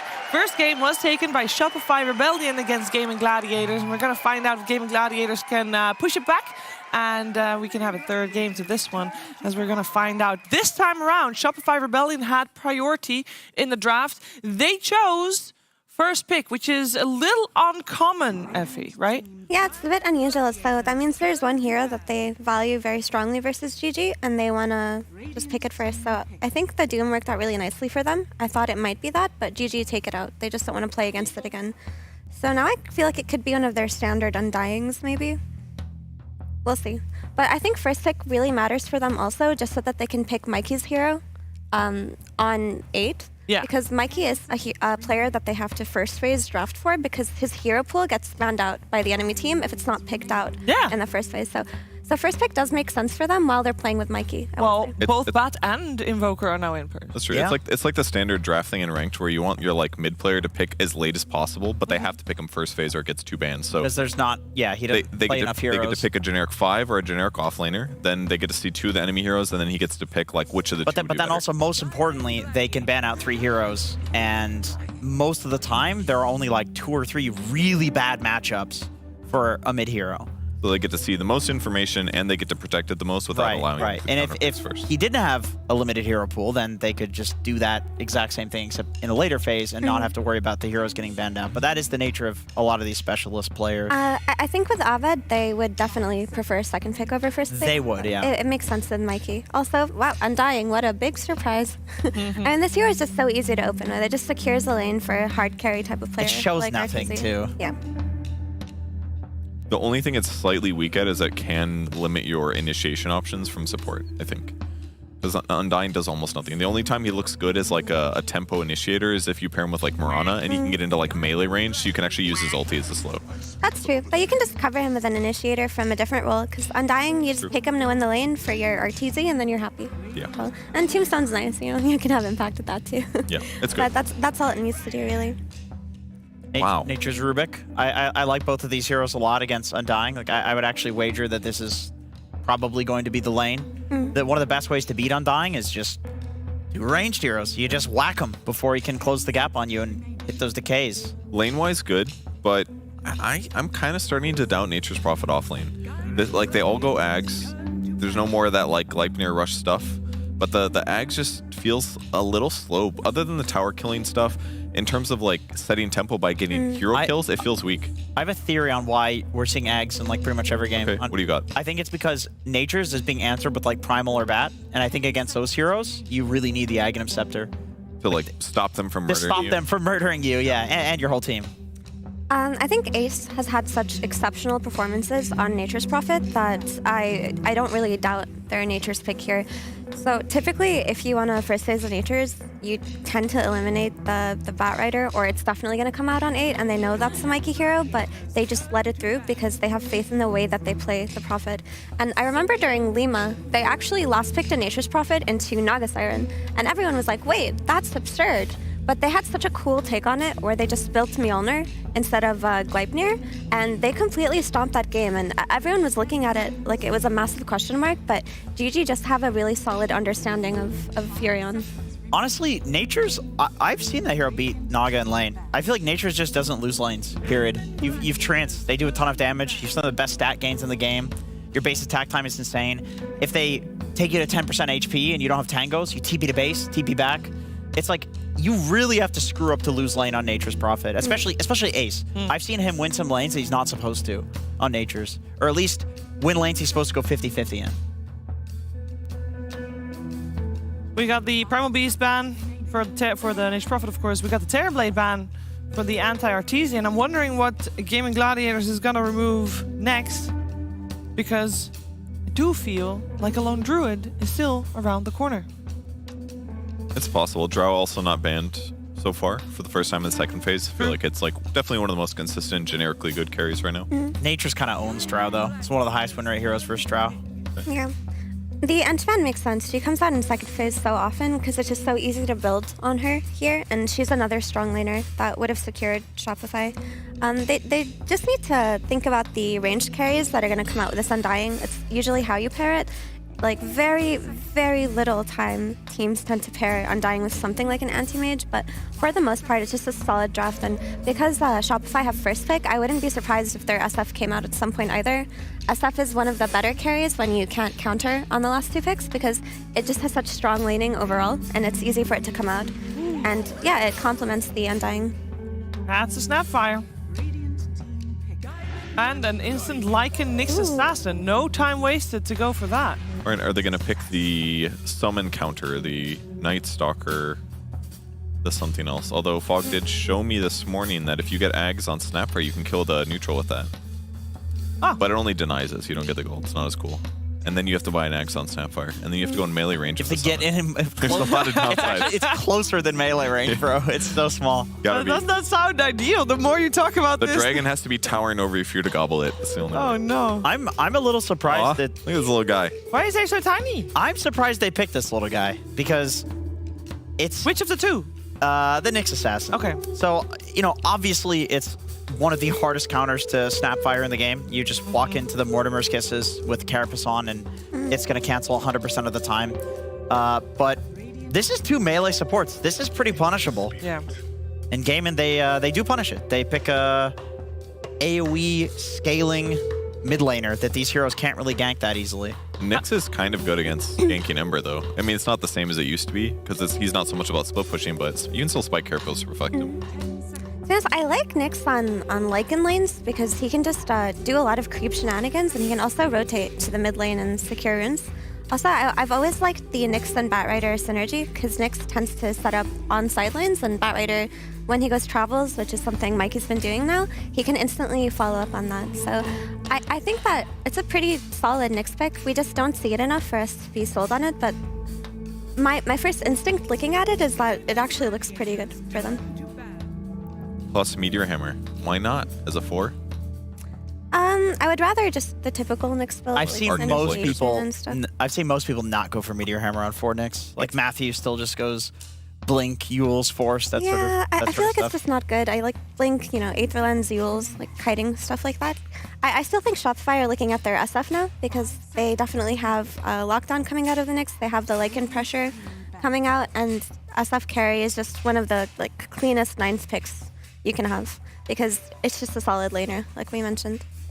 I mean, other good 9th picks that Shopify have played are like Luna, potentially something like a Faceless Void, but I don't like Faceless Void so much here because there's not too much damage coming into the chrono. Yeah, I would say Luna or SF for Shopify. I'd like that. I feel like you don't need to answer the Nature's Prophet as much for Shopify, because the Batrider is already like the best hero in the entire game versus it. So it's pretty much like a carry that's good against all of the other heroes in the game, but then can lane against Nature's Prophet. So that is why I think I agree. Like SF would be really nice here. Like SF will shred the other heroes and just do perfectly fine against Nature's in lane. Do you think that GG were trying to bait another pivot from Shopify like they did yesterday with the earlier Ember? I think they're trying to bait the pivot, but it's not going to happen. So it's most likely just going to be a Quinn Ember and like a natural Duratio. Yeah, the pivots have not been working out for teams too well. So I feel like we're gonna start seeing teams just like, I'll just take Ember. Yeah. Nobody's gonna counter or whatever. If you have your like normal lineup, I feel way more confident about the pivot. But with the stand-in, it's like you're already restricted. I think that's like 2 levels deep of weird stuff. The pivot is awful if you have first pick generally. So that's why I'm just wondering if they're trying to bait them because they fell for that trap yesterday. They got baited by an Ember and just picked Necro, and then they pivoted the Ember to safe lane, and then they picked SF. So. They're baiting the Shopify pivot. They're like, pick It's not Necro gonna again. happen. There's Please no pick way. Necro. There's We would no like way. a free win. Yeah, I just feel like there's no way. I'm really feeling the SF for Shopify. I feel like it's incredibly good against Ember. You're gonna absolutely dumpster the 2 supports, no problem. Lane fine against Natures. Fits into the draft really well. I think a lot of the damage is kind of riding on Mikey on the Spat Rider right now, and they need something to add to that. And they probably want a ranged hero. With all the melee guys that they have right now, they probably want a ranged guy. It's pretty cool with Lycan too. 2 sources of minus armor. So there's some synergy. I like it. Or they could like morph, but I don't want them to morph here because then you can just get like dumpstered on 24. I feel like SF is probably the strongest, maybe Luna. But for GG, I actually like the Night Stalker carry. Like, I know a lot of teams have been trying it out and it's looked really solid. It would give them a faster solution for Lycan early on, but it's just a really good game to blink the backlines, right? Because you want to protect your Snapfire from this Nyx. If you can just get on this Nyx early on with the Night Stalker, that sounds really good. And you're not worried about scaling too much because you have a Nature's Prophet and a number. It does restrict your item build a little. You can't really go Radiance as safely against Nyx. That's one downside. Maybe there'd be like too much of a window where you can get ganked repeatedly. Like, would you have to change your item build? On Night Stalker? You don't like Radiance Night Stalker? I mean, I don't feel like common. I don't feel like that's the build you go for here. Would you just go traditional like armlet stuff? Armlet, Yeah, like BKB? Blink, Armlet, BKB. they can Hard. still just lone Druid. Yeah. That's still in the That's pool. kind of what I'm expecting I know here. Shiver wanted to say it, so let's I go ahead. know, I'll thank just you. come right I'm out like, and I'm say not it. going to mention it for the 3rd The time in a launcher row, could- guys. It would be fine. I mean, okay, There they it do is. it. Shiver was Well done, right. Shiver. I mean, eventually, I'm going to be Well correct, done. right? I was I will looking- say this is looking pretty scary in terms of pushing tempo because we've seen, even if Shopify loses the game, like the lanes and basically gets behind, They can still win. the amount with of pressure coming out, they'll still win with it. Lycan Lone Druid is pretty insane. I have a really important question. Can you bite the bear? If you transform into a bear and then you get bit, what do you become? You still become a wolf. A bear wolf. Isn't it a werebear? No, it's a bear wolf. Oh, okay. All right, continue with your. But we were talking about the SF, and I think for a lot of the same reasons that like SF is good, Lone Druid also is. Like Lone Druid with a minus armor build will dumpster an Ember. It's just that instead of having minus armor built in, you're gonna build it on the hero with items. Ooh. And they go, okay, well, now it's gonna be Radiance. What I was gonna say is that GG are just gonna pick some illusion carry now versus the Lone Druid and just play to outscale. That's typically how you deal with this hero towards the end, because the more aggressive heroes, the fighting heroes that can play into Lone Druid, Slark and Lifestealer, got banned out. So that basically just leaves your PL or your Naga. Yeah, it's a good call. I mean, if Shopify Rebellion is really good at pressuring in that like 10 to 20 minute period, they could definitely really take Gaming Gladiators apart. But considering how well they did that against Liquid, avoided that pressure, I could definitely see them just delay, like you said, until they get that late game outscale. So I like both drafts, honestly. I think that Mikey should have a great game. This is his most comfortable hero, and he has good heroes to play into. He also has good rotations that they can make. They also don't really have counterplay versus Lycan yet, but I think that GG just have such a solid laning phase every time that I'm not too worried about them coming out of the lanes at a loss. And I feel like Durachio will be able to recover if he gets overpressured. So yeah, the way Shopify had the better scaling in game 1, I think GG's scaling in game 2 is better this time around. I agree. I think Gaiman's lanes. I would actually. I feel like they have 3 winning lanes. It's like 2 melee heroes in the off lane against them. Nature's is never going to lose lane, and you can hit the Lone Druid Bear. And I have seen Ember Spirits do very well versus Spat Rider mid. I guarantee you, when Quinn asks for this hero, it's because he knows how to beat it. He's one of these new age Embers that does the right build. And I still remember Mikoto solo killing Nisha mid the Ember Spirit versus Spat Rider matchup. You go max chains, right? People go, well, max light, obviously, but people go like a couple points in chains early, and you play to just like kite the Bat Rider. You bait them under your tower, like that's how Mikoto got the solo. I just remember it so well because it It was so clean. I've but seen you literally just get the chains under tower. You bait him to chase you a little bit. You get a TP in. Boom. I've seen 4-4-0. I've actually seen that. I'm not entirely sure because sometimes I know Embers still like to farm a bit, which of course you need the Flame Guard to do that to a degree. But against bad, like the high levels and chains, you just match his rotations. You kill him. Feels Thoughts, good. Purge? Slight chains. Yeah, sounds good. Very good combo. No, about the Really game into in that, general. Yeah. I'm here for a good reason. Anyways, yeah, it's gonna be a close game. I can't wait to see who wins in the mid game. Personally, Mid Those game. rotations. I'm watching Nyx. You're watching the mid-game rotations. We're all watching the mid-game rotations and the early-game rotations and the late-game rotations. If it gets to that point, we're finding out what's going to happen in this second game of the series. We're heading over to ODPixel and Fog. Thank you very much, Shiva. Yes, Gaming Gladiators versus Shopify Rebellion in this game too. And again, excited to see what happens here, Fog. Both teams each sort of bring in a hero that we don't really see too much. So this time around, it's Gaming Gladiators. Duracho, they feel that this is the time to try and make PL work. And Shopify Rebellion, we're getting crit on the Nyx assassin. Ain't nobody playing this hero right now. Oh, and I feel like we just casted this game the other day almost. Not the exact thing, but we have a Lone Druid Bat versus the PL carry. We had Pakaz doing this the other day. I'm pretty sure Pakaz ended up not dying, or he died once, I think, in the game, and the game ended, right? So he was super farm. He played really well, and it looked like a really good PL game. This, honestly, it does look similar, but it's a PL. So everything on paper, you can talk about all that kind of stuff, but is the PL actually going to be able to thrive? Sure. I mean, and the problem with the PL, right, is you just need that time. You've got to get kind of your 3 major items.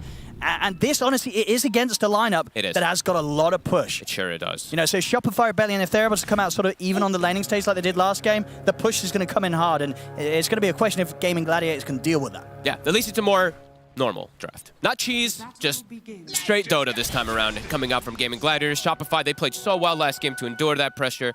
Mid-ward, we saw it just get... Oh, Celery's going to get this one, though. So Quinn got the deny on his own obs ward from the sentry, and then Celery's actually going to get the opposing observer ward in the mid lane. All right. And what about this for Shopify Rebellion? Yeah, crit on the Nyx assassin, a hero that we just don't really see. What do you reckon it was about this game that made them want to run it? And what are the reasons, like the downsides of this hero, the reasons why we don't see a lot of teams playing it? It's just a very specific hero for certain players, and it's also just a very weak laner. Your lane versus most heroes you can't trade too effectively. Sets him up for double melee, so that could maybe run into some problems here. This game, why they chose it, you saw Snap, you saw Nature's Prophet. They wanted to have Crit being this hunting hero. Crit and Celery are going absolutely at it right now. Crit, he's fine. He's still got the stick and the Fairy Fire. Celery won't waste any more time chasing him. And Quinn, I mean, he picks this matchup. Panel talked about it a bunch. He wants to play versus the Bat of the Ember. We've been seeing these Embers doing very, very good versus Bat now. All right, yeah, let's see how it does. And that's a situation in which, as I believe what Jenkins was saying, you tend to max the chains, or you take a few more points in chains when you're playing this? I've seen, there's 2 different, I mean, you can just go 2 points in Flame Guard also, and then you can't break it. But there's a couple different approaches that you can do. I think SEA tends to go for the slight chains, but Quinn, he just plays to endure and have that farm backup. So, like, if lane even does get messed up, you'll have some Flame Guard to be able to farm. He's doing incredible right now. 7-2, first few couple waves. Let's see how Saberlight holds his own up top. Because Nyx, I'm pretty sure Crit, he wants to try to get some pulls going, but there is a small camp. Crit will get the melee creeps. Yeah, still be able to keep the majority of the creeps on him. And yes, so in overall, whose draft are you liking more here? I think it's got different type of timings things going on. I like the PL. I think it can absolutely work in this game, but I can also see the situations where Mikey still gets scaling like he did last time on his bat, and then the Lone Druid and Light can just take buildings in seconds. I'm torn. I'm pretty 50-50 on this one, I gotta be honest. I don't like PL as a hero, but on paper in the draft, I could understand how it maybe has that edge here. So maybe a slight, for me, like a 55-45 or something like that for Gaming Gladiators. Sure. And we didn't really talk about him too much towards the end of the game, the last game, but Mikey, off to a hot start today, right, in this series. Yeah, his Invoker play, he was making a lot of moves. Yeah, perfect itemization as well, too. Went for the greed. I mean, they knew how to play that game. They just had to make it past like 30, 35 minutes without being like 20K behind or something, and they were never going to win that one. He was great. Yeah, he played super well. And he's playing, I mean, literally his other most comfortable hero. So, and we've seen him thrive on his Bat Rider multiple times. Yeah, without a doubt, we're going to see Duracho in a much more comfortable spot this game. Of course, not one of the carries that he's been playing super frequently recently. But definitely the style of carry that, is going to feel really good in Duracio's hands. An actual carry. Yeah. Because he definitely looked a bit uncomfortable playing the Witch Doctor. Laning phase looked great, but then mid game it's like he's not at all those opportune team fights that they needed to win decisively. So yeah, we'll see. We'll see what this PL is going to be able to do. Because yeah, his lane, it looks great. He's versus double melee with a Snapfire behind him. Should be able to just get that free farm. Yeah. And for Arteezy getting the Lone Druid this game, did you like that? I mean, there was sort of the question of whether it's going to be the Lone Druid or his SF. They go with the Lone Druid here. Yeah, I mean, it's probably the thing that he's just a little bit more comfortable with playing. So, I mean, sure, it's not like he's uncomfortable playing the SF, but in this type of matchup, he wants to be able to match with his Lycan. So, yeah, I can definitely see it.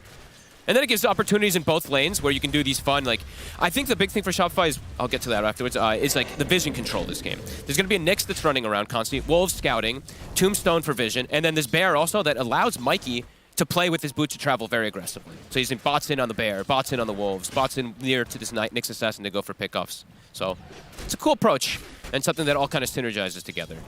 But lanes at the moment, looking very good for gaming Gladiators. They've set themselves up for success with this Nature's Prophet multiple times on Ace. And I think Ace, I don't see him going down the route of Aghanims this game. This is going to be Ace scaling. He's going to be the secondary carry, or as he has been sometimes, ends up kind of the primary carry of how much farm Ace gets. Yeah, he's definitely, I definitely don't want to see the Aghanims build this game. There's no real reason to go for this route. Like sometimes you're playing versus these Pangos, that global route can be very effective. This game, he can transition. Top lane, Shopify Rebellion, getting some pretty good early pressure onto Duraccio. That's a big wave, a massive one in fact. It's triple range creep. I mean, Duraccio is very likely to miss quite a bit of last hits under this here in Saberlay. He's looking for Celery. Nice lineup there from Crit with the stun onto the two of them. And, Carapace. Very well timed there by Crit. I mean, you just don't expect it, right? You go for the Scatter Blast, and then it's like, oh, hang on. Yeah, there's a Nyx going on here, and Crit instantly with that reaction. And Duraccio also taking a lot of damage out of this. Will be able to dodge the stun with the Doppelganger. But some great pressure from this Lycan Nyx lane, a lane you just don't really see nowadays. Can even get the kill here. He missed so many last hits, by the way. Looks like he might be a bit too tanky with his helm. Too. It's going to be close. The stun's back up. I mean, they're playing this perfectly here. Crit and Saberlight. Saberlight may go down if Celery's able to find him. And indeed he will with the Scatter Blast. Crit still able to reflect a fair bit of damage, though, with that Spike Carapace. But, of course, will not stop Saberlight from dying. So Celery able to redeem themselves a little bit up top. But all in all, definitely being quite annoying here for Duraccio. Great plays from Crit. I mean, these Carapace is excellent. Nyx Assassin. There's like two heroes that immediately when Snapfire got added to Dota, they were just instantly picked as the counters. The Silencer and the Nyx Assassin. So all over the place throughout the game, you're going to see Crit being able to do some cool moves. And throughout the rest of the game, versus Ember, he'll have setup. Versus Nature's Prophet, he can sneak around. Doesn't get the timing this time on Carapace. Really important stuff, though, that somehow the Lycan, they super well played, like the way they dive with a triple range creep and everything onto Duraccio. He misses, I want to say, like 8 last hits, and they end up killing him. So, big stuff.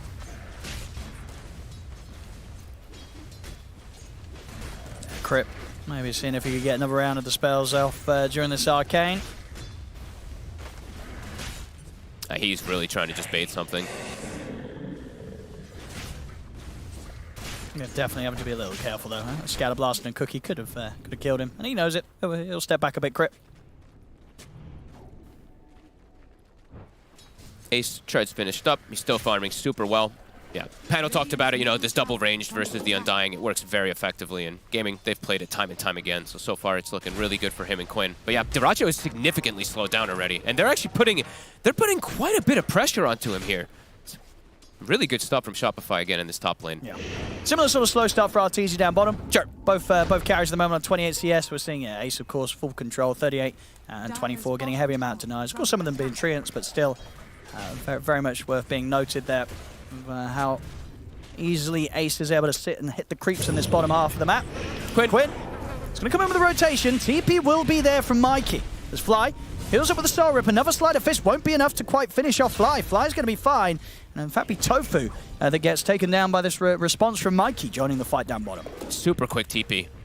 And Mikey, yeah, this is the skill build he goes for every time. Just like 4-0-4, doesn't even go for the lasso, and he will be able to get the kill anyway. This Lycan he is huge. I mean, he's 5, he's got Dominator, he's near 6. He's going to be able to continue applying pressure up here. Dyrachyo, he's gone for the Vanguard just to be able to sit up here.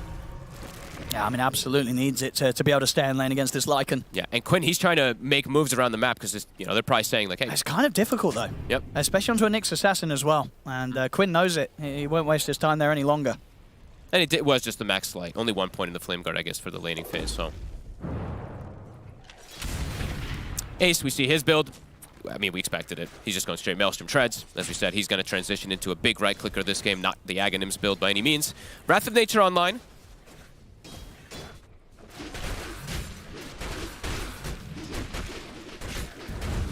I mean, they're just hitting Dyrachyo, though. Yeah, he's able to sustain for a bit of it now with that Ring of Health.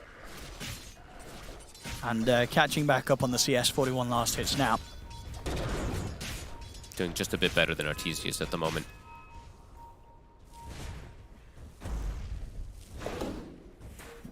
Mikey might be able to find Tofu here. Couple more hits. One more. Oh, yep, he'll miss. No. Okay, he'll get him anyway. Tumbler's toy. Nicely done. Top lane. And Sablelight's got the ult, and he's going to be starting to chase down Celery, but Dyrachyo and Quinn are here. And yeah, Sablelight will start to back off. Crip will go for the Spike Carapace. TP out. Sleight of Fist comes back up just in time. Quinn will manage to get Crit out of that rotation towards top there from Gaming Gladiators. Good moves from Quinn, making tons of space around the map. He's just trying to help out the side lanes as much as possible, and they have the Wrath of Nature to just help from the opposite side. Arteezy, though, in the meanwhile, immediately does start putting pressure on mid, and even swings Saberlight's creep over. This is pretty cool. They might just be able to finish off the tower with this. They're going to have to move the creep away so they don't give up the gold. Quinn is here. He's able to farm the creeps. A nice bit of bonus gold there for Quinn.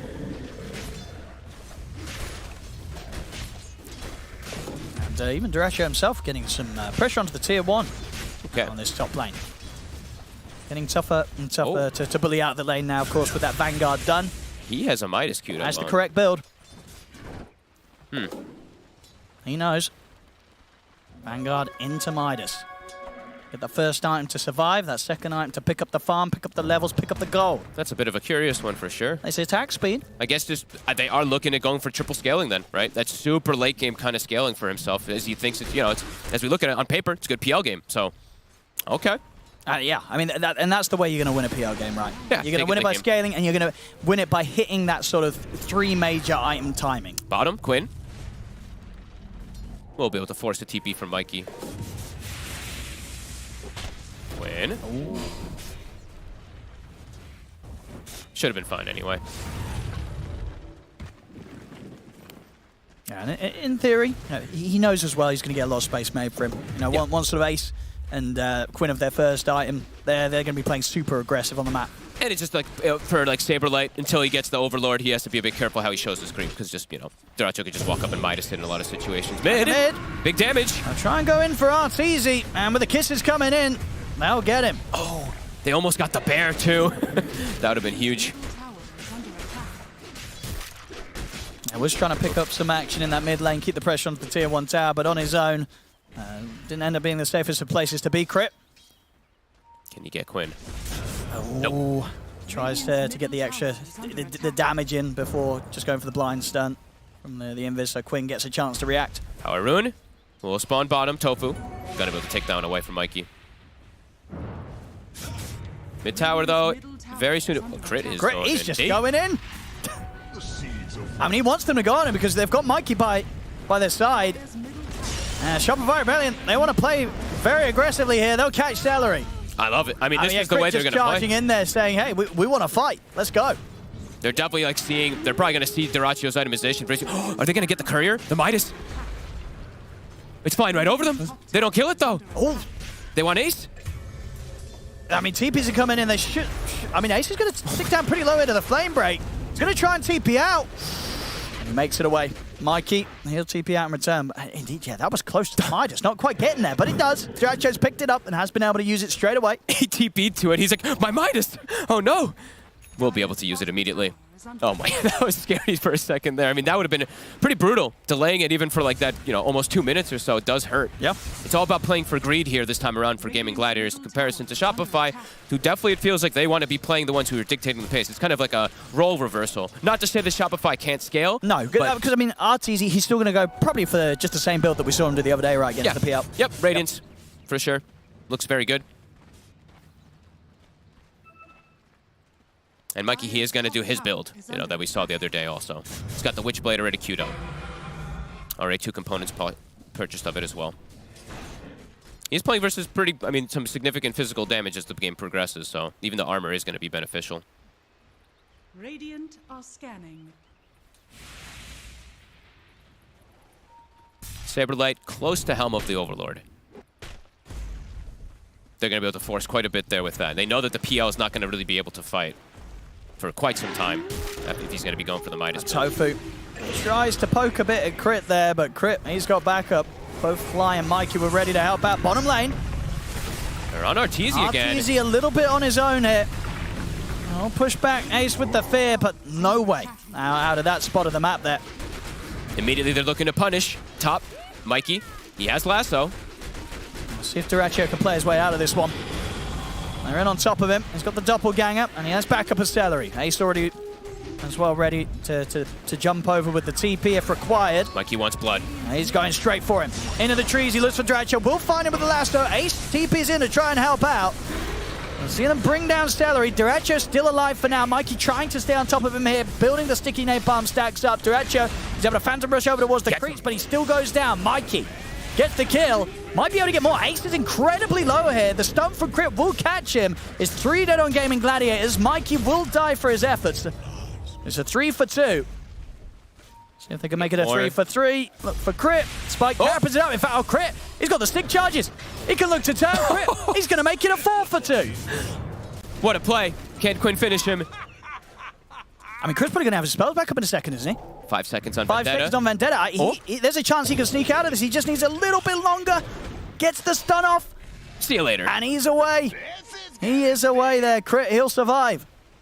2, 1, and 5. Having a fantastic start so far on this Nyx Assassin. In fact, they want to go back. Oh. They mango him up. I mean, just in case maybe someone was sticking around here. Duraccio, he's the one in the neighborhood. It's tough for them to really commit onto Duraccio Quinn without is last. relatively low on mana. And they have a +1. I mean, if they get one.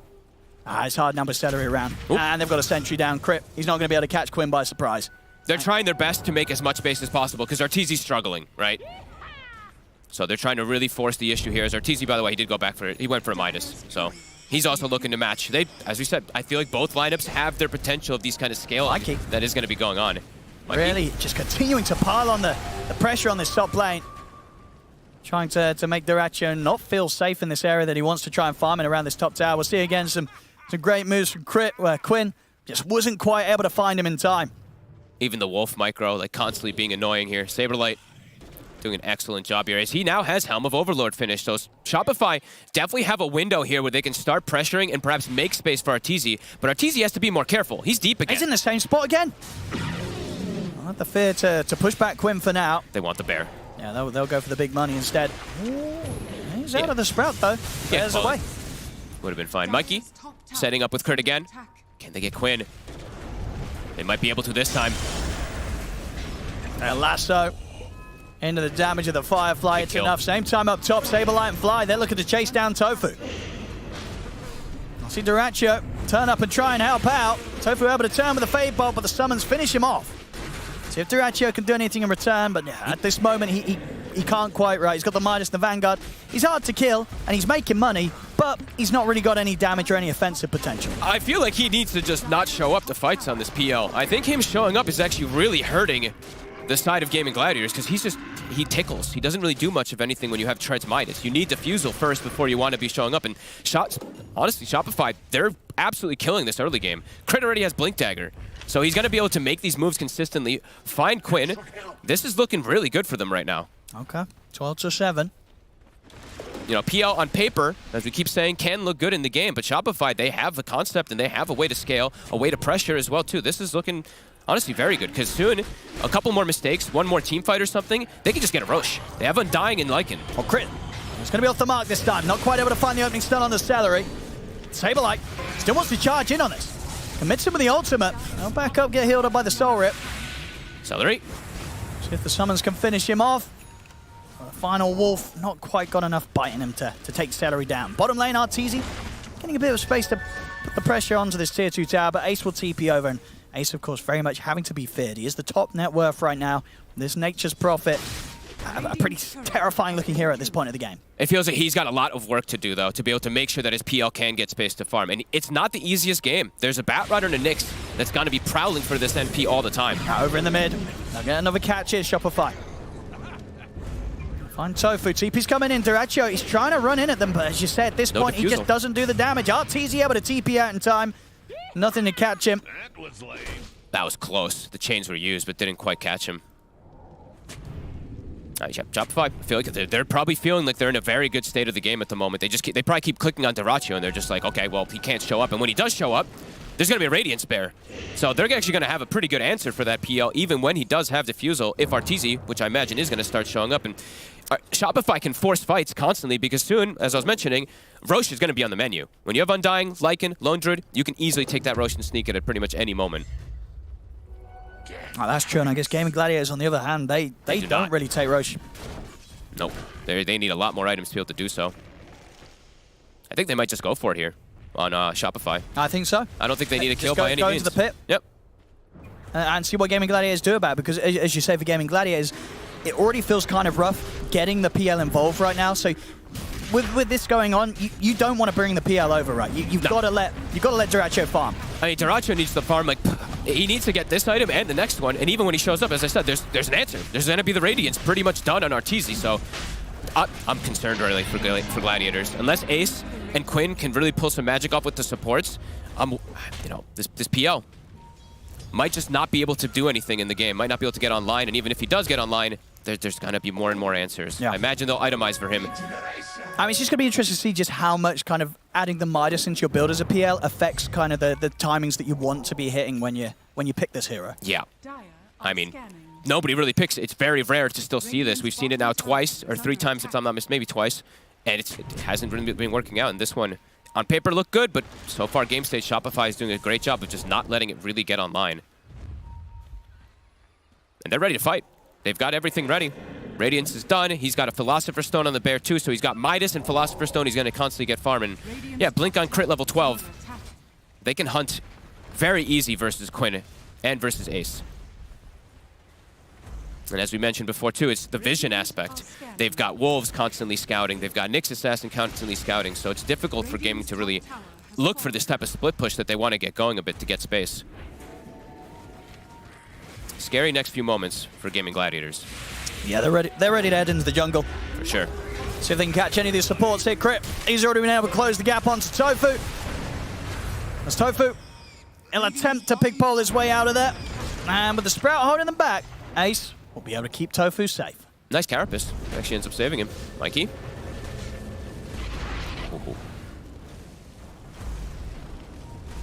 Duraccio pushing the limits.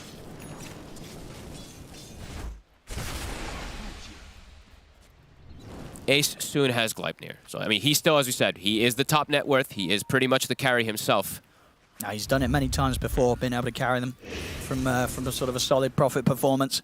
He's just got to be quick on his fingers with this BKB versus this Nyx Blink and versus this Batrider. Quinn? They're going in aggressive, looking for Saberlight. The kiss is out as well, but Saberlight pretty much dodging every single hit. Will get hit a couple of times, but won't be enough to threaten Saberlight at all. They're ready to turn. He gets caught by Crit. Uh-oh. And now they can just chase on for more. Tofu. They'll look for Tofu. They'll find the Rubik. Celery's got to keep running. Oh, they're rolling with it now, Owen. Try and turn with the Scatter Blast, but again, Crit. The timing's there with the Carapace. Finding these dream pickoffs, and it's transitions into a tier 2 somehow. Quinn, still no BKB on him. He's easily punished. Absolutely. Feeling sort of how difficult it can be to play sometime against these heroes like the Nyx Assassin. And look at bottom. I mean, they have a ward here. They see Duraccio. Mikey's coming. Crit. He'll start the move off. The lasso's there to follow up, and Mikey, of course, has more than enough damage to burn through the PL. And Mikey's build, like I said, he's one of the few ones that does this, but this Witchblade plus the Shard. So much damage. You don't need Firefly in a lot of situations. You just kill them with right clicks. They're really, I mean, they're completely controlling the pace of the game now. 17-7, scaling beautifully, finding every pickoff. Saberblade almost has AC. Is this PL even going to be able to do anything this game, Owen? It's starting to feel unlikely. Game. It's a tough game, and he's dead, and his Midas, it's off cooldown. The real pain, as we like to say there. As he has to sit there on the sidelines, knowing that the efficiency has been lost. Yeah, Ace just has to carry at this point now. Quinn, he's constantly a third of dying without BKB, and he's still about 500 gold off. Shopify, they're looking to punish it every time Vendetta's up. It's just so hard to fight without that BKB. And look, the Wolf. Scouting Quinn. Mikey. Andracho will step up to use the Midas. Crit. Waiting for the chance to jump in on this. If they want to still go, it's a bit trickier now. They know that Gaming Gladiators are aware of what's happening. And Crit won't quite be able to connect with the stun, but the Tombstone's down and RTZ's coming in from the side. He's able to connect onto Duracho with a fear and into the root. Duracho, he's just going to die to RTZ. He's gone. Ace has to BKB TP out. Quinn's got to run. We'll turn towards Mikey in the mid, but that's the Aegis. Mikey's going to be back. Crit jumps forward with a stun, catches Tofu. Quinn, he's just going to head back to the safety of his base. There's no fight to be had here anymore for Gaming Gladiators. They're losing full. I mean, look at bottom too. They take the tower and also top. Celery. I mean, Quinn, he's trying to get back in on this. Maybe they can get some of the support. So get Fly. Arteezy's taking tier 3. And Quinn very low on mana, so won't have the tools to be able to chase down Crit. And it's just going to be a support kill at the end of it all that Gaming Gladiators pick up, but indeed so much to be found here by Shopify. And Mikey, he's able to catch Ace.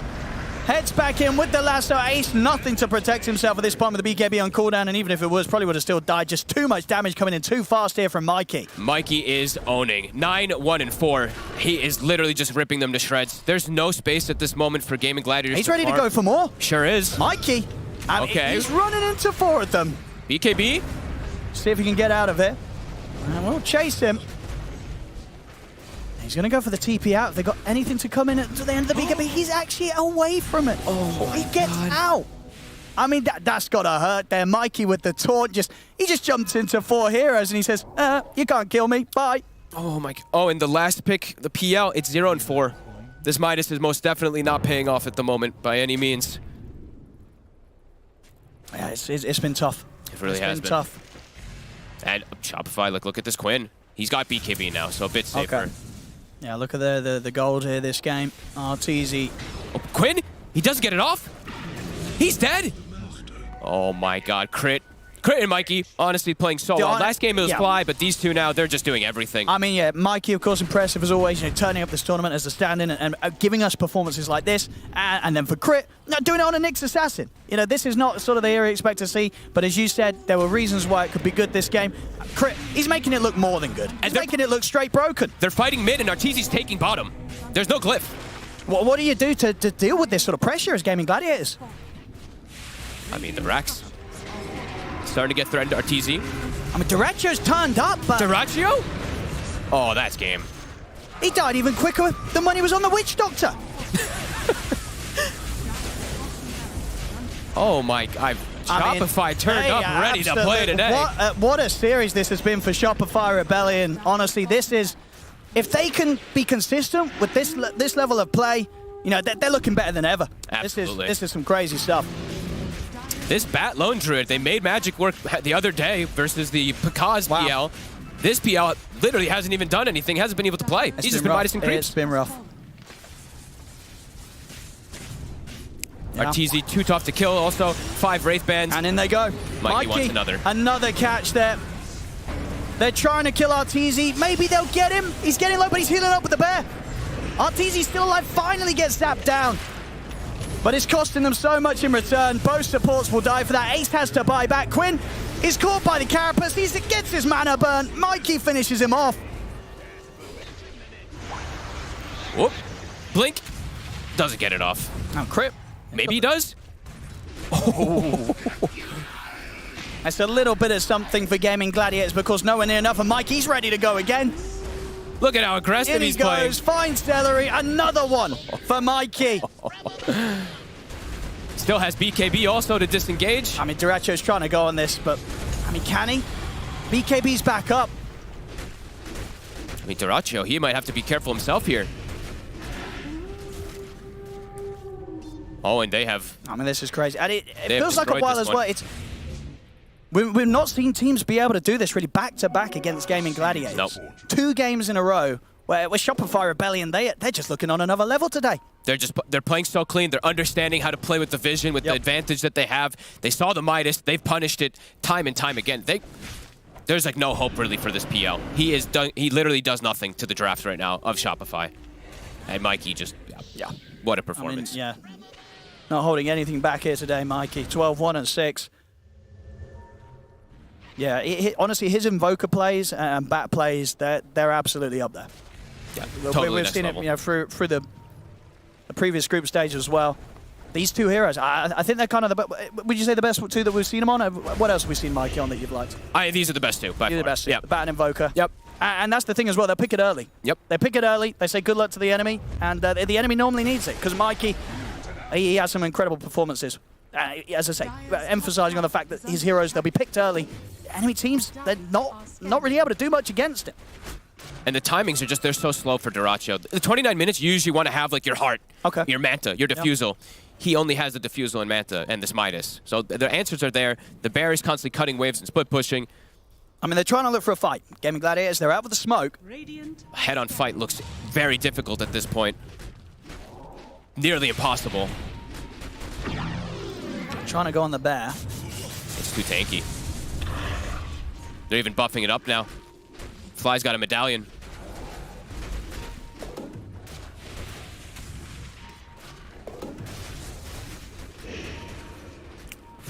For Gaming Gladiators, like, where do you go? What do you do? Dyrachyo is just so weak. Your NP is farmed and stuff like that, but there's the natural counters of the Bat Nyx. Quinn always under pressure. They've got eyes on him. But he knows they've got eyes on him, and he's got his sentry down. Doesn't matter, though. I mean, he still gets caught. He knew that they could see him, but not able to react quick enough. Mikey, he gets the last one of Dyrachyo. At Dyrachyo, he'll be able to jump out with a doppelganger, but he's so low, and Mikey's still on top of him. Dyrachyo goes down. They will be able to kill the Bat, but they're losing heroes left, right, and center. Quinn just die back. It's over, folks. It is totally. It's been over. Time to close it up. They're going tier 4s.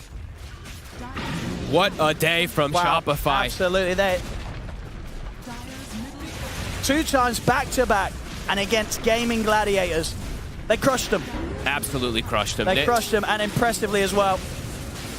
Tons of people have been asking for this Nyx too. Like, in some of these games, it looks like it can work, and honestly, Crit. I mean, he was great back in the day, right, on the Nyx Assassin. This was just, wow. Look at that. I mean, they definitely got to be feeling happy after that absolutely. one. Crit, look at him. Yep. Oh, yeah. This was beastly performance across the board. I think they just shut down Gaming Gladiators so well, punished the Midas, don't let this PL that, quote-unquote, on paper, can look good versus their draft. It didn't. It looked completely useless. I don't know. I just say, the last few times that I think we saw this 3rd game now that we've casted a PL, it never works. It never works. It never gets online. And even when it does, there's I answers. appreciate, Dyrachyo, I think he was trying something different this game. It was like, well, if I'm going to make it work, maybe we kind of go with the Midas route. But again, it didn't work. No. And I love to see, honestly, like, maybe sometimes overhyping with Mikey, but a player that comes in and with his own style, with his own build, consistently doing Witchblade, consistently going for this shard play, he makes it work. He makes it look kind of OP in a way. This is, the dream for Shopify. Yeah, what a day, what a series here. Wow. Absolutely fantastic stuff there from Shopify Rebellion. They're going to be feeling great. I'm sure the fans are going to be feeling great about this one as well. What a couple of games. Shopify Rebellion, they take this best of 3 2-0 against Gaming Gladiators. Dominating performance. This lone Druid pick keeps going through, and Arteez is just able to continuously make it work all the way. Of course, everybody falling in line with this draft. The Bat, the Lycan, Nyx Assassin with the little sneaky plays, finding the people, setting the kills up. everybody played their part. Of course, Undying is still there as well and did Undying things, which are very annoying to deal with for Game of Gladiators. Congratulations to Shopify. This was a very solid 2-0 from them, day and night from yesterday. And before we get our hands on one of the winners to question them, we are going to try to break this game down as much as we can. I'm joined by Jenkins, Effie, and Purge. Purge, this game was a treat to see, but we kind of, from the start, it looked like we already knew where it was headed. From the start, more or less, yeah. I think Crit played like a ridiculously good game. He was everywhere, pressuring enemies, landing stuns.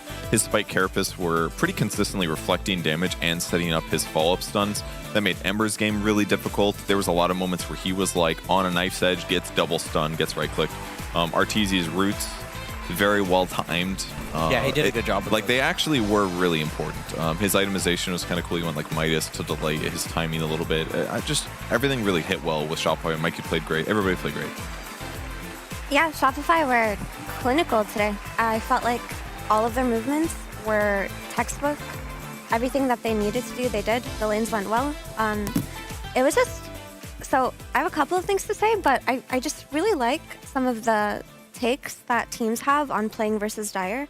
And I think when you pick Lycan's versus Dire lineups, and any kind of Zoo really, but mostly Lycan, it feels like he excels best at it, you kind of force the enemy to play in their own jungle because Lycan's constantly trying to take it over and kick them out of it. So you overtake that side of the jungle, and GG felt the pressure to fight back, but they often couldn't do it. They were playing near that top lane, near that Lycan lane, and they had the lone druid pushing bottom, so they also had to alternate between going bottom. And because of this, actually, Radiant had Roche advantage, not Dire, because of the way they were scrambling around the map because of this Radiant Lycan. So I thought that was a really, really cool thing that they did. Yeah. And the second thing is, this is probably one of the first times I've seen GG not be able to cross the river for a very long time. They were just stuck playing on the defensive because of how well Saberlight and Crit were just constantly pushing them away and constantly making them react and disengaging so well. And then you have Arteezy, who overtook GG's triangle completely because he constantly had vision of where his enemies were just on the backs of his team. So he was pushing bottom, he was pressuring the tower, he was taking the triangle farm, and it just felt like everything they did was perfect. And the strategy that they applied in that game I thought was top tier. That's a cool point about the Lycan wanting to invade it, because it works perfectly with Nyx Assassin. Like, the best support to be in the area, he can be invisible while he does it, and he can set up stuns. Like, they were successful punishing Arteezy a couple times. There's a lot of like, he transforms while Murderous Kisses blow him up, but like, it wasn't enough. They eventually stabilized where like that playstyle did really work well. And the thing is, on Radiant Zoo Heroes, if you do succeed in forcing Dire to react to you or move around the map, if you manage to kick them out of the jungle, then they don't have any means to defend Roche, especially if they're forced to defend a bottom tier 2 so early on. At that point, maybe they should have just sacked it and focused on like controlling their jungle for longer, just so they didn't lose that first Aegis. I think maybe that's something that they can look at when they watch the replay. But overall, I mean, Shopify today have really impressed me. It was so good. I agree. I think teams watching this are definitely going to consider banning the Lone Druid. We've seen him play it against Storm Spirit. We've seen him play it against Batrider. He's playing it against Illusion Heroes. It's like people have tried to counterpick it, and it seems like either just going for Radiance or Mask of Madness Deso. Like, there's some build in some way that Shopify can play around it where it just works. Yeah. Even when they're behind, they find a way to win the game just with the split pushing and the ratting. So it's one of those things where, like, if this team goes